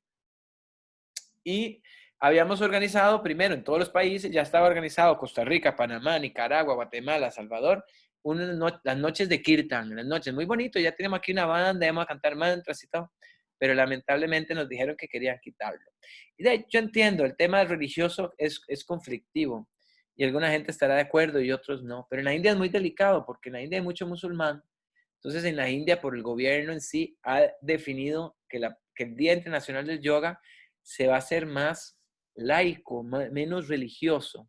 ¿Okay? Entonces, por eso se ha quitado el canto de los mantras. Lamentablemente, porque estamos organizando algo muy bonito. Pues es súper curioso eso, porque el otro día Adrián aclaró que incluso Om es un mantra religioso. Sí, claro, claro, claro. Ahora, sí, claro que yo diría que sí es religioso, pero yo considero que el Om aparece en muchos textos e inclusive no necesariamente como desde un punto de vista de un concepto religioso. Algunos dicen que el Om no significa nada y otros lo asocian a los dioses y que la A es Brahma, la U es Vishnu, la M es Shiva. Son muchas interpretaciones diferentes que se dan del Om, ¿verdad? Hay muchas. A ver, esta otra frase del Gita, que es muy bonita, dice, ¿quién es un sabio? Dice el capítulo 2, verso 56, dice, aquel cuya mente se mantiene tranquila en la miseria, aquel que no desea el placer, y que está libre de apegos, miedo e ira, es llamado un sabio de firme sabiduría, dice el texto del Gita. Muy bonito este verso. Gita tiene una gran, increíble riqueza. Entonces, otro representante más moderno, él llegó en los años, a ver, si no me equivoco, años 80, o años 70. No sé si fue a los finales de los años 70, que él llega a Nueva York, ¿verdad? Y dice Mónica, pero claro que esencialmente la práctica está conectada con prácticas religiosas. Sí, exactamente, ¿verdad? El canto de mantras está asociado a prácticas religiosas. ¿Sí? Entonces, en la historia moderna, el Bhakti Yoga, en la última década, ¿sí? O en los últimos 20, 30 años, uno de los personajes más importantes es Swami Prabhupada. Su nombre correcto, A.C. Bhaktivedanta Swami Prabhupada, uno de los grandes exponentes del Bhakti Yoga en América. Entiendo que es el primer Swami que trae el Bhakti Yoga a América. Si ven la película, se llama Hare Krishna, creo que se llama la película, ¿verdad? Aquí la pasaron en Costa Rica en los cines, duró 2, 3 días porque no iba casi nadie, muy poca gente que le interesa estos temas. Yo fui con un grupo de gente, a mí me gustó mucho, está bonita. Es la historia de él, llega a Nueva York, llega sin dinero, comienza a dar charlas, venían 2, 3 personas, ellos tienen en sus prácticas muy bonito que siempre dan comida, mucha comida, la gente comienza a llegar, gente de la calle, gente que no tenía dinero, comienzan a repartir comida, entonces él daba las charlas sobre el Gita y daba comida y cantaba, ¿verdad? Al principio poca gente, se pasó muchos años hasta que comenzó a tener más gente, hasta que se volvió famosísimo Swami Prabhupada. Y él llega a América cuando ya estaba mayor, creo que tenía por ahí de 70 años o más. O sea, llega solo, sin dinero, y se vuelve increíblemente importante hasta que llega a crear más de 100 templos alrededor de todo el mundo. Hace asociación con los Beatles, que son una de las razones por las cuales los impulsan hacia arriba. Tenía muy buena relación con ¿cómo se llamaba? El de los Beatles, John Lennon, Paul McCartney, Ringo, George Harrison. Tenía muy buena relación con George Harrison. George Harrison, pues si conocen la música de los Beatles, tiene una versión del Mahamantra, donde canta el Hare Krishna. Si ven en YouTube el concierto de celebración de la muerte de George Harrison, que es un concierto impresionante, increíble, que está la hija de Ravi Shankar y todo, tocan el mantra Hare Krishna y todo, por la asociación que tenía con él. Y hay unas versiones del Bhagavad Gita escritas por él que dice, al principio, dice, este texto fue impreso gracias a una donación de George Harrison, de los Beatles. ¿Okay? Entonces los Beatles lo vuelven muy famoso, ¿verdad? George Harrison principalmente, que le gustaba mucho. Entonces sí, se vuelve muy famoso Swami Prabhupada, es muy lindo. Su mano derecha tiene una bolsita, ahí tiene un mala, y él canta el Japa Mala, Japa Mala. Japa significa murmullo, o es el recitamiento de un mantra, pero en voz muy, muy, muy silenciosa. Se dice que ese murmullo, el canto del mantra en respiración silenciosa, es más poderoso. No puedo responderte a eso. Puedo ayudarte con... Se me activó Siri, no sé por qué habré dicho yo que se me activa Siri. El Japa Mala es muy, muy poderoso. Se dice que los mantras, entre más silenciosos se canten, son más poderosos. Entonces aquí, ese es el link al preview de la película Hare Krishna. The mantra, the movement, and the Swami who started it. ¿Sí? Entonces, si pueden ver la película, está bonita. Yo creo que hace unas semanas lo pusieron unos días en YouTube, pero yo creo que ya no está. Y creo que no está en Netflix. Si pueden verla, se la recomiendo. Y esta es Ama. Ama es una gurú, maestra, las maestras más importantes en India en este momento, con vida. Viaja por todo el mundo. Yo tuve oportunidad de conocerla hace como 15 años en California y darle un abrazo. Es una energía increíble, muy bonita. Habíamos 2,000, 3,000 personas. Y fue impresionante ver cómo esta mujer bajita, así, con esa sonrisa, pasó 20 horas abrazando a la gente con esa sonrisa y con una expresión de amor y cariño impresionante. ¿Eh? Entonces, sí, ella es muy poderosa y es una Bhakti Yogi. No es Jnana Yogi. No hay. Uno dice, ¿qué dice ella? ¿Cuál es su filosofía? No, ella no es una Jnana Yogi, no es una filósofa. Las palabras son muy simples, muy sencillas. Y su mensaje es el mensaje del amor, de la devoción. Principalmente, mensaje del amor. No sé ella qué tanto habla de Dios realmente. ¿Eh? Es más que todo habla del amor como una expresión divina. y Raya Yoga, ¿verdad? Aquí ya llegamos al cuarto de los 5 estilos de yoga que estamos presentando. Entonces, Raya, recuérdense, la J pronuncia como una Y, y la palabra Raya Yoga se presta a confusión, porque, como pongo aquí, dice, hay mucha confusión de conceptos porque se ha utilizado distintamente a través del tiempo. ¿Ok? Descripción, el yoga real para alcanzar el samadhi. Aquí lo que estoy haciendo es una de las interpretaciones que se le da al concepto de Raya Yoga, lo estoy interpretando como yoga de Patanjali. ¿Ok? Entonces, mucha gente, no todos los textos, no siempre, asocian el Raya Yoga al yoga de Patanjali. Y esto viene históricamente por la asociación que hacía Vivekananda con Raya Yoga. Él solo escribió un libro que se llama Raya Yoga. Yo, por cierto, aquí lo tengo.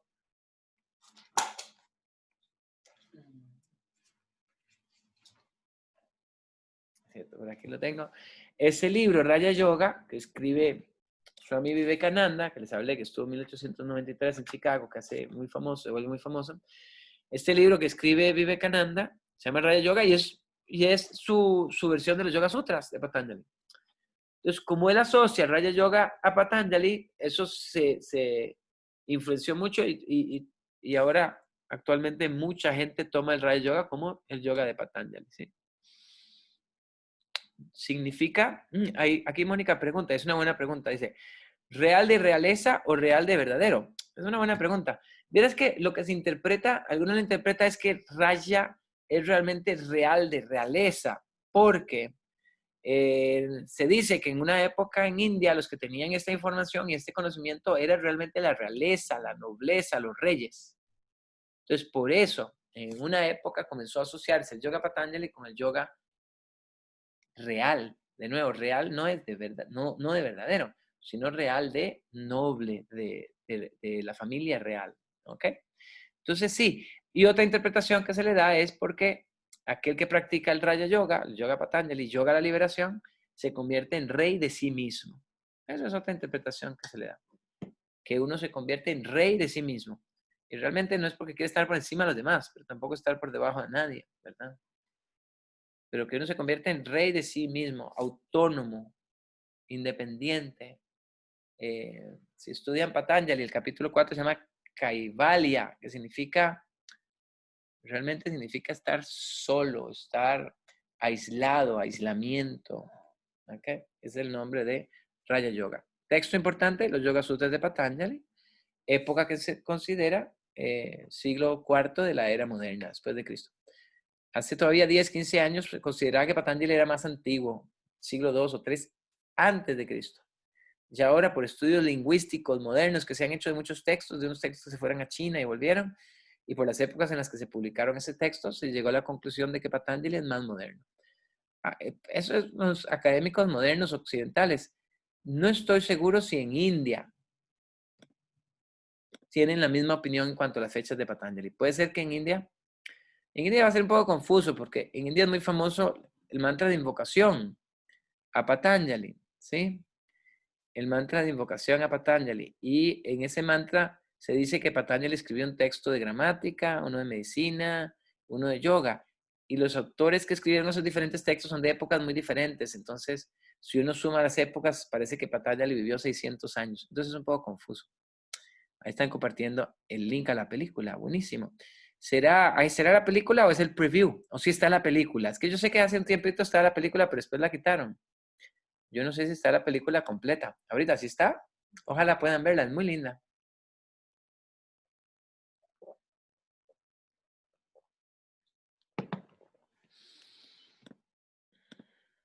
Película completa. Qué bueno, José Guzmán. Buenísimo. Gracias por compartirlo. Muy linda, muy linda. Muy linda la historia del Bhakti Yoga. Como a través del puro amor y la devoción de este hombre, Swami Prabhupada, se volvió famoso y como en Estados Unidos tuvo un impacto tan grande, en Nueva York, California y después en todo el mundo. Muy lindo, a través del Mahamantra, el Hare Krishna, Krishna Krishna, Hare Hare. Hare Rama, Rama Rama, Hare Hare. Ese es el Mahamantra. ¿Okay? Entonces, un poquito de aquí para entender a Patanjali. Más adelante damos una clase entera sobre Patanjali. Y estoy pensando en junio, estoy viendo a ver si realmente hay gente que está interesada, pero estoy pensando en junio comenzar otro curso de 6 semanas solo sobre Patanjali, explicando los primeros 2 capítulos de Patanjali. ¿Okay? Si alguien está interesado, ahí después voy a hacer ahí una pequeña encuesta, a ver si hay gente interesada, a ver si abrimos ese curso. Repito, van a ser 6 semanas. Aquí en este curso vamos a ver una pinceladita de Patanjali y vamos a establecer lo más central de Patanjali en 2 clases. Pero es esencial poder profundizar más. Aquí en la escuela de Mandir hacemos un curso que son 2 meses de Patanjali, ¿sí? Pero es muy lindo. Patanjali es el yoga clásico. Patanjali tiene ideas extraordinarias, ¿eh? Realmente excepcional y muy genial. Tratando de resumir todas las ideas centrales de los Yoga Sutras, aquí puse 2, 3 y 4. El 1 dice Atta Yoga Nushanam, significa ahora la enseñanza o la disciplina del yoga. Y después, aquí está el Sutra 2, 3, 4. Después vamos a aprender a cantar en sánscrito. Sutra 2, que en sánscrito dice Yoga Chitta Vritti Nirodha. Significa yoga es el control de las fluctuaciones de la mente. No voy a profundizar mucho ahorita, pero la idea es, Patanjali, esa es la definición, dice, yoga es controlar las chitta vritti, las fluctuaciones de la mente. Y Patanjali dice, si yo logro controlar los chitta vrittis, controlar la palabra nirodha, si logro el nirodha, los chitta vrittis, logro descansar en mi naturaleza, que ese es el tercer sutra. Entonces el tercer sutra dice, entonces, cuando logro ese control, descanso. Tercer sutra dice, Tada drashtuhu svarupe avasthanam. Tada drashtuhu svarupe avasthanam. ¿Qué significa? Cuando se logra ese control, se descansa en su naturaleza, como dice el punto 3. El 4, sánscrito dice, vritti sarupyam itaratram. Vritti, si gustan repetirlo ahí, vritti sarupyam itaratra. Y yo a mis alumnos que hacemos un examen teórico, escrito así, esos 4 primeros sutras tienen que aprendérselo a memoria y traducirlo palabra por palabra y aprendérselo así como de corazón, porque esa es la esencia pura de Patanjali. Entonces, el 4 dice, vritti sarupyam itaratra, significa, dice aquí el número 4, cuando no, significa cuando no logro el control de los chitta vrittis, entonces se toma la forma de esas fluctuaciones, o sea, tomamos la forma de esas fluctuaciones. Eso podría interpretarse como que la mente es como el agua, y el agua cuando entra en un envase, toma esa forma de ese envase. Entonces, la mente, si nos identificamos con los pensamientos de la mente se convierte como en el agua que toma la forma de cualquier envase, de cualquier pensamiento, de cualquier chitta vritti. Y chitta vritti son 5 para Patanjali, que es conocimiento correcto, conocimiento incorrecto, fantasía o imaginación, memoria y sueño. Sueño es nidra y memoria es smriti, memoria. Entonces, la idea central de Patanjali es, el yoga es el controlar las fluctuaciones de la mente. Si lo logro, mi esencia descansa en lo que soy en realidad, que es pura conciencia. Si no logro ese control de los chitta vrittis, tomo esa forma de los chitta vrittis y me convierto en ellos. O sea, tomo la forma de mis pensamientos. Y eso es lo que no queremos. Patanjali plantea, no somos la mente, no somos la mente. Y estas son las imágenes tantas que se hacen para representar a Patanjali, porque él es la encarnación de una serpiente que se llama Ananta. Ananta significa infinito. Y la serpiente tiene miles de cabezas, 1000 cabezas, se dice. En el mantra dice 1000 cabezas. Y dan todos los símbolos ahí que tiene. Un disco, una concha. La concha es chanka. El disco es chakra. Es los chakras, significa disco. Tiene una espada. Tiene una mano en el Abhaya Mudra. Todos símbolos son como símbolos de poder.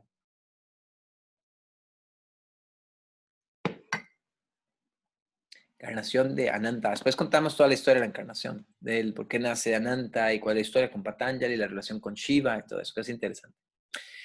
Y otra de las ideas centrales de por qué se conoce a Patanjali es por el tema de la Ashtanga Yoga. La Ashtanga Yoga es el Sutra 229, el sutra dice, Yama, niyama, asana, pranayama, pratyahara, dharana, dhyana, samadhi, ashtau, angani. Así dice el sutra. ¿Sí? Llamas ni llamas, son 5 llamas, 5 ni llamas. A través de la historia, todos esos llamas ni llamas han cambiado. Estos son como los más famosos, los 5 y 5 son 10, ¿verdad? 5 llamas, 5 ni llamas. Más adelante, cuando hablemos más de Patanjali, pues los vamos a ver si los explicamos, a ver si tenemos tiempo para explicarlos un poquito, pero así rápido serían. Ahimsa es el primero, realmente ahí el orden es diferente. Ahimsa es primero, Satya es la verdad. Ahimsa es no violencia, Satya es la verdad. Aparigraha es no acumular cosas que no pertenecen, que no necesitamos. No robar, Asteya. Y Brahmacharya realmente es celibato. Pero en la vida moderna, de gente que no son ascetas, ¿verdad? Que no practican el celibato, pues se traduce como moderación. Y los niyamas son Sausha, limpieza, pureza. Santosha, satisfacción, estar contento con lo que la vida nos da. Tapas, autodisciplina, austeridad. Ishvara Pranidhana, ahí hay un concepto devocional, devoción a Dios. Svatihaya, autoconocimiento. Realmente Svatihaya a nivel tradicional se entiende como la recitación y el canto de mantras y el estudio de las escrituras. ¿Ok? Ya una forma más moderna, más actual, se traduce como autoconocimiento. Son unas ideas centrales. Entonces, Patanjali, una de las ideas centrales es el tema de la Ashtanga Yoga. Entonces, llamas y llamas, asana, función del cuerpo, pranayama, control de la respiración, pratyahara es control de los sentidos, dharana, concentración, dhyana, meditación, se dice dhyana, y samadhi, la pronunciación, ahí dice supraconciencia, ¿verdad? Pero varias formas diferentes de traducir samadhi. Algunos lo traducen como éxtasis, disolución, pero es ya como ese estado de entregarse a la conciencia suprema. Esta imagen muy bonita, me la hizo una amiga que es diseñadora, me la había hecho, tengo un cartel grandote como de 1,5 metros con toda esta imagen que es muy linda, de colores y el árbol. Aquí yo le di la idea, ella me hizo esto tan precioso. ¿Sí? Melissa, diseñadora, creo que anda viviendo en México. Hatha Yoga, el último. Entonces, el Hatha Yoga. Entonces, ya para ir terminando, aquí tengo algunas cositas importantes de Hatha Yoga, a ver si profundizamos un poquito en Hatha Yoga, porque es el que más nos incumbe, porque es lo que probablemente todos nosotros practicamos, ¿verdad? Hatha, entonces recuerden que la palabra Hatha, la diacrítica sería un puntito debajo de la T, significa, realmente la palabra Hatha significa, algunos lo traducen como, en inglés, stubborn, como, como necio, stubborn. Se refiere a ser persistente, perseverante. A mí la palabra perseverante me gusta, que no es como necio, sino perseverante, tener una fuerza de voluntad. Claro, es un desarrollo físico, pero para esa práctica física se requiere esa perseverancia. ¿Ok? Ahora, recuerden que etimológicamente la palabra hatha, ¿sí? No significa sol luna, pero simbólicamente, hatha significa simbólicamente sol luna, pero de nuevo la palabra hatha, su significado realmente es persistente, persistente. ¿Ok? Swami Satyananda Sarasvati. Sí, ¿te refieres a también qué? Swami Satyananda Sarasvati era un discípulo de Swami Vishnu Devananda. ¿Sí? Disculpa, es que no sé en qué momento comentaste esto. También, no estoy seguro a ese también a qué te refieres. Como otro gran precursor del... Sí, no, tranquila, no te preocupes. A leer aquí cuál era el comentario. Ah, como precursor, sí, como precursor de... ¿Te refieres al precursor de Hatha Yoga? Sí, él, si no me equivoco, era el director de la escuela Vihar, ¿verdad? Sí, como precursor de Hatha Yoga, claro. Swami Satyananda Sarasvati, sí. Muy, muy famoso en India, en algunos países afuera de India, pero en India es bastante famoso, hay muchos libros, y la escuela Bihar, que él creó la escuela Bihar, en Bihar, que es un estado que está al noroeste de la India, ¿sí? Es una de las escuelas más famosas en la India. Y los libros de la escuela Bihar son de los mejores libros que puedes encontrar en la India, definitivamente. Sí, Bihar School of Yoga, sí. Son de los mejores libros que hay. Tengo un texto así que se llama Yoga Ancriya, que para mí es una biblia de información, el contenido valioso que hay. Una biblia de Hatha Yoga. Es que el libro más grande que tienen ellos, así, grande, grande, grande. Yo tenía mi versión original, me acuerdo que vivía con un amigo que tiene un perro y mi perro entró al cuarto y se estaba comiendo el libro. Yo casi me muero, ¿no? Y yo, no, mi libro. Pero bueno, ya tengo se me perdió el original, eso que uno presta los libros para sacarle copias, se me perdió el original, pero bueno, tengo una copia. Ese texto es buenísimo. Se llama Yoga Ancriya. Ese texto es de los mejores libros que he visto de Hatha Yoga. Autoridades, Krishnamacharya, padre del Hatha Yoga moderno y su discípulo Iyengar. Todos los discípulos de Krishnamacharya son importantísimos. Krishnamacharya junto con otros, no el único, pero junto con otros como Shivananda y otros más importantes, son de los precursores de lo que se conoce ahora como algunos han llamado, catalogado, el yoga postural moderno. ¿Okay? El yoga postural moderno. Eso, exactamente, lo tienes seguro, ¿eh? Systematic Course in Ancient Tantric Techniques of Yoga and Kriya. Exactamente, ese texto es extraordinario. Ese texto es de los mejores libros que he conseguido de Hatha Yoga. De veras que es de los mejores que uno puede comprar en India. Entonces, bueno, estos otros textos clásicos, tradicionales de Hatha Yoga, el Hatha Yoga Pradipika, que es del siglo XV, de Swatmarama, muy, muy famoso.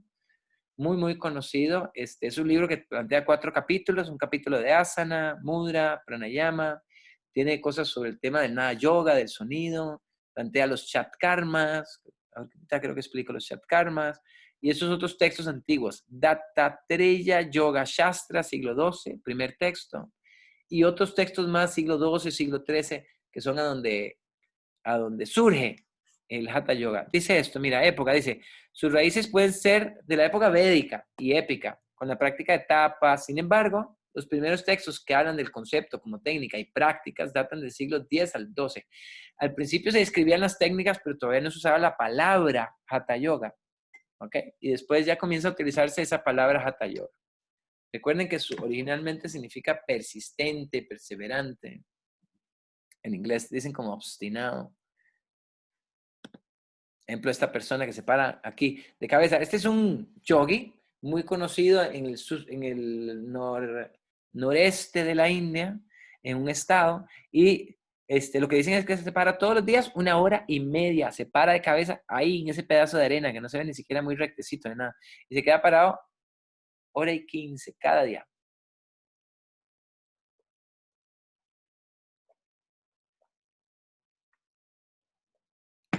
¿Okay? ¿Cómo definir la palabra hatha? Forzado, stubborn, necio, insistente, perseverante. Sí, perseverante para mí es un poquito más positiva, no como otras que son un poco como negativas, necio, ¿verdad? O insistente. Y James Madison, que es uno de los grandes historiadores de Hatha Yoga moderno, ¿verdad? Un escritor muy importante ahorita moderno, se considera probablemente el académico más importante del estudio de la historia de Hatha Yoga. Principalmente el yoga antiguo. Siglo X, XI, XII. Él es un sanscrista, un filólogo. Entonces agarra todos los textos y comienza a encontrar y aquí que aparece y comienza a comparar y todo. Hace estudios filológicos de todos los textos en sánscrito. Dice, hacer cualquier cosa que se requiera para terminar tu objetivo. Cualquier cosa. Eso sería la comprensión vernacular, o sea, como popular, que dice James Madison sobre Hatha Yoga. Vean, interesantes estas imágenes.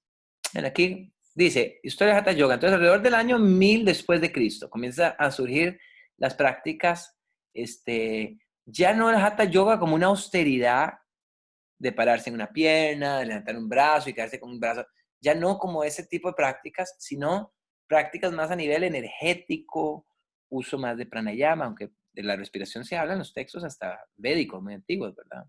Mudras. Primeros libros lo que hablan es de mudras, y cuando hablan de mudras al principio lo que hablaban no era de posiciones de las manos, cuando hablamos de mudras, no, sino posiciones del cuerpo para trabajos energéticos. Posturas de balance más complejas, como Sirsasana, ya aparece en el siglo XI, XII, está la postura de Sirsasana, ya existía. Métodos respiratorios más complejos, ya pranayamas, ya técnicas específicas de pranayama, Kapalabhati, Pastrika, Nadi Shodhana, todas ellas que son muy clásicas, muy tradicionales. Dirga Pranayama, que es respiración en 3 fases, vienen en muchos textos todavía de la escuela Vihar, aparecen. Técnicas dinámicas para manipular energías vitales, ahí viene el trabajo de los mudras, se habla de los nadis, Los bandas también, trabajo los bandas, 3 bandas, Mula Banda, Udiana Banda, Janandara Banda. Técnicas purificadoras del cuerpo. Entonces, todas estas tradiciones ya pertenecen a lo que se llama Hatha Yoga, ¿verdad? Y vean estas fotos, estas imágenes son de un templo del año 1530. Vean qué interesante. Bueno, la anterior era una Sirsasana, ¿ven? Una parada de cabeza. Esta es como un equilibrio de brazos, con una pierna en Padmasana. Esta otra se parece a una Vritsasana, o ¿cómo llamamos esa? No exactamente Vritsasana. ¿Saben el nombre? A ver, ¿quién sabe el nombre de esta? Cuando uno pone el pie ahí y hace una flexión hacia adelante como Uttanasana.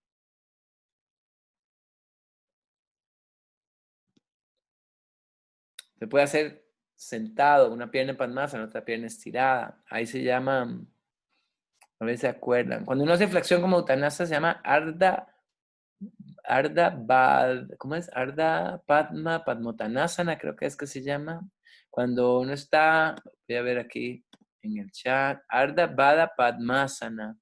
Sí, pero cuando uno hace la flexión hacia adelante tiene otro nombre, Padmottanasana, creo que es Ardha Bada Padmottanasana. Yo creo que sí, así Erika Chan, eso, ¿verdad? En Ashtanga se practica esa postura, que uno hace el enganche atrás y hace la flexión hacia adelante. Me parece un poquito a Vritsasana también, ¿verdad? La pregunta aquí dice, desde el siglo X ya está directamente asociado a prácticas de posturas físicas. Sí, realmente los primeros textos son entre siglos X a XII. La palabra Hatha Yoga no aparece todavía, aparece un poquito después, pero ya se describen las técnicas, como pranayama específico y como mudras. Al principio se usa la palabra mudras para referirse a asanas. Ok, ya me contestaste, bien. Januka Sirsasana. Janu Sirsasana. Ah, bueno. Januka, yo decía, esa no la conozco. Sí, Janu Sirsasana se parece también, ¿verdad? Cuando la pierna no está en Padmasana, sino un poquito más afuera y flexión hacia adelante, Janu Sirsasana, que es cabeza hacia rodilla, ¿verdad? Se parece a esa también, ¿sí? Exactamente. Vamos a ver esta otra, vean esta, interesante. Es un equilibrio de brazos. Esta se parece a cuál. A ver, si las piernas, digamos que estuvieran en Padmasana, los brazos ahí, un equilibrio de brazos, sería ¿cuál sería? Ok. Sería Ardha Bada Padma Pachimatanasana, esa flexión. Exactamente, María Fernanda, gracias. La flexión hacia adelante, nombre larguísimo, eterno. Ardha Bada Padma Pachimatanasana. ¿Okay? Esa es Kukutasana, exactamente, Débora. Bien, creo que se escribe con K, pero bien, Kukutasana, que es el gallo, ¿verdad? Postura del gallo. Entonces, muy interesante. Entonces, aquí para hablar un poquito sobre la historia del Hatha Yoga, muy interesante la historia del Hatha Yoga, para profundizar un poquito la historia del Hatha Yoga. En muchos textos aparecen los chat karmas en el, en el que mencionamos ahora, el Pradipika, el Hatha Yoga Pradipika o Hatha Pradipika. Aparecen los chat karmas, en algunos textos aparecen estos otros, ¿sí? Pero esos son los principales. Dauti, Basti, Neti, Trataka, Nauli, Kapalabhati. Kapalabhati, en muchos textos catalogan Kapalabhati como un pranayama, pero en los textos clásicos, Kapalabhati no es un pranayama, sino es un kriya, una kriya o chatkarmas, ¿ok?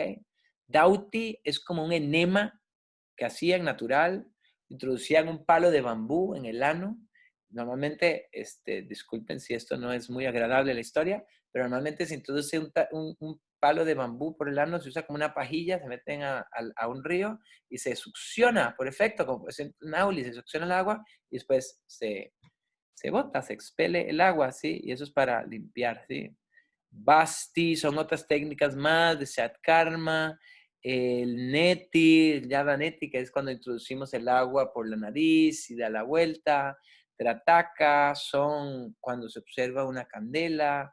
Nauli es con una acción de Uddiyana Bandha más avanzado y se mueve el vientre de lado a lado. Muy, muy interesante. El Nauli es difícil. Yo tengo unas semanas, tal vez un mes de estarlo practicando todos los días para ver si logro tener el control de la pared abdominal para hacer el Nauli de lado a lado. Súper beneficioso para todo el sistema digestivo. Kapalabhati, entonces ese pranayama en algunos textos que es estar exhalando, exhalando, exhalando por la nariz.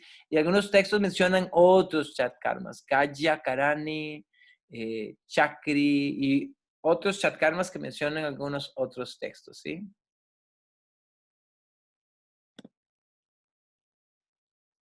Entonces, este texto, el Yoga Bija, que dice, aquí es donde viene la representación simbólica del Hatha Yoga. Dice, por la sílaba Ha representa el sol, por la sílaba Tha se refiere a la luna. Entonces, de nuevo, él representa, ¿verdad? Simbólicamente. Hatha Yoga se les llama porque es la unión entre el sol y la luna. ¿Okay? Aquí el verso en sánscrito de un texto que se llama Yoga Bija. Yoga Bija. Entonces ahí es donde presentan que ese concepto de Hatha Yoga es la unión entre sol y luna. Estos son los diccionarios sánscritos más famosos que existen, que se llama el Monier-Williams, antiguo ya, tiene más de 100 años. Una traducción curiosa que hay en Hatha Yoga, aquí dice Hatha Yoga en Devanagari, dice, a kind of forced yoga or abstract meditation, forcing the mind to withdraw from external objects. Significaría una yoga forzada, una meditación abstracta donde se está forzando la mente a ir a una introspección hacia una introspección de los objetos externos. Y donde se define la Hatha Yoga Pradipika de Swatmarama y performed with much self-torture. Muy grotesco, ¿eh? Que se realiza con mucha autotortura. Muy grotesco, ¿eh? Such as standing on one leg, holding up the arms, inhaling smoke with the head inverted. Inhalar humo con la cabeza invertida, ¿no? Ciertas tapaces extrañas que tenían ahí. Pero todavía ese concepto, de nuevo, esos son definiciones de hace más de un siglo. Se concibe el yoga con una práctica de mucha austeridad. Aquí cuando hablamos de la historia y a dónde existen estos conceptos y todo, esta imagen me gusta mucho. Yo estuve aquí al frente hace 15 años, al frente de esta imagen. Pero aquí, si miran con cuidado, aquí se ve a este personaje que está en Vrixasana, ¿verdad? Y esta es una escultura monolítica del sur de la India, en el estado de Tamil Nadu. Yo viví allá unos meses, muy bonito ese estado. La ciudad realmente no, es muy loca, demasiado tráfico y muy intensa.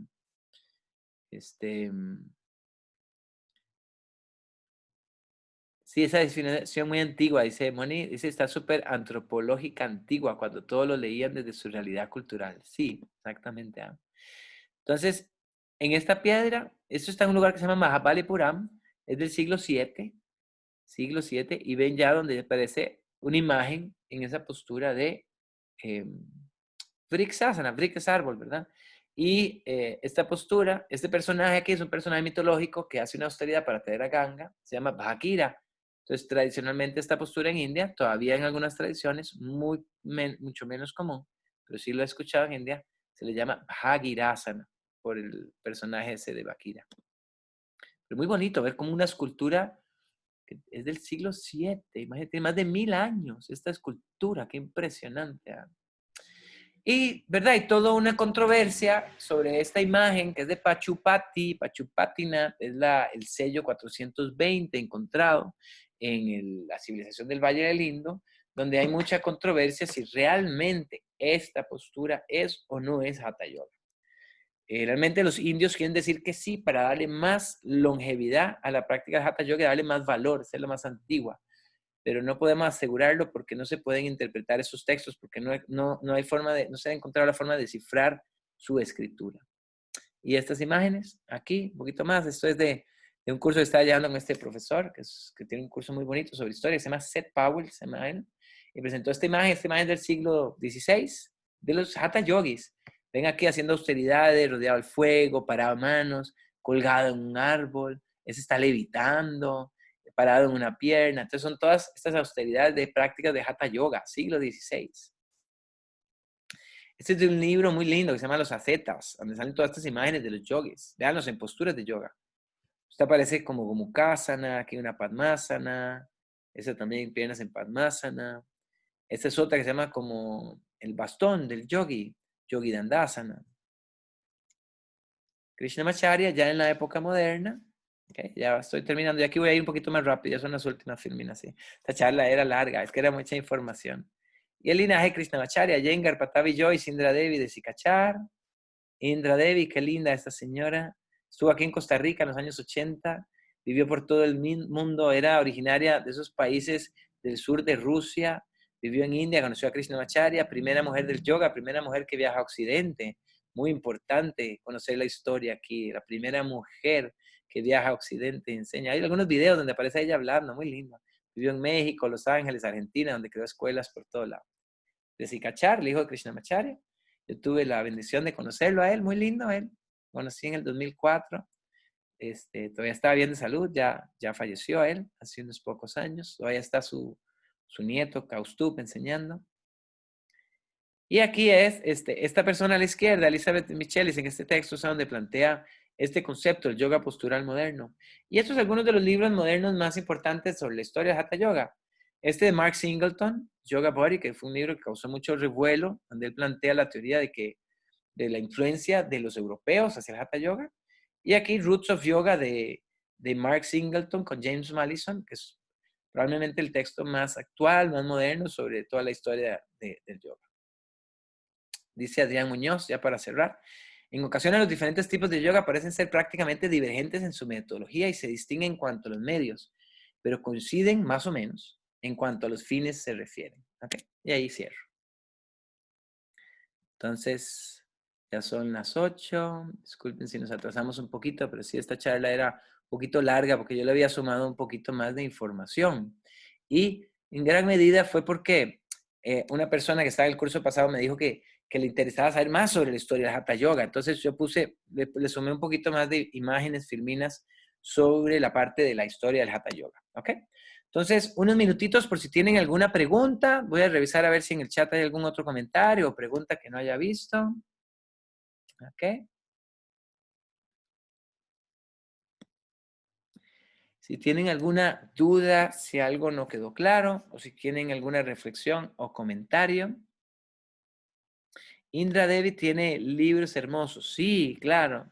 Creo que difíciles de encontrarlos. Yo tengo uno por aquí en la biblioteca, pero sí, es muy bonito los textos de Indra Devi.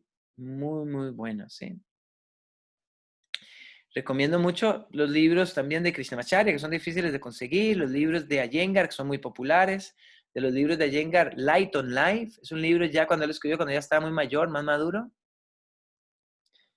Ese libro es muy lindo en filosofía de Iyengar, la verdad, es que muy, muy lindo. Claro, su famoso es el Light on Yoga, ¿verdad? Pero ese otro es de Light on Life, muy bonito, recomendado.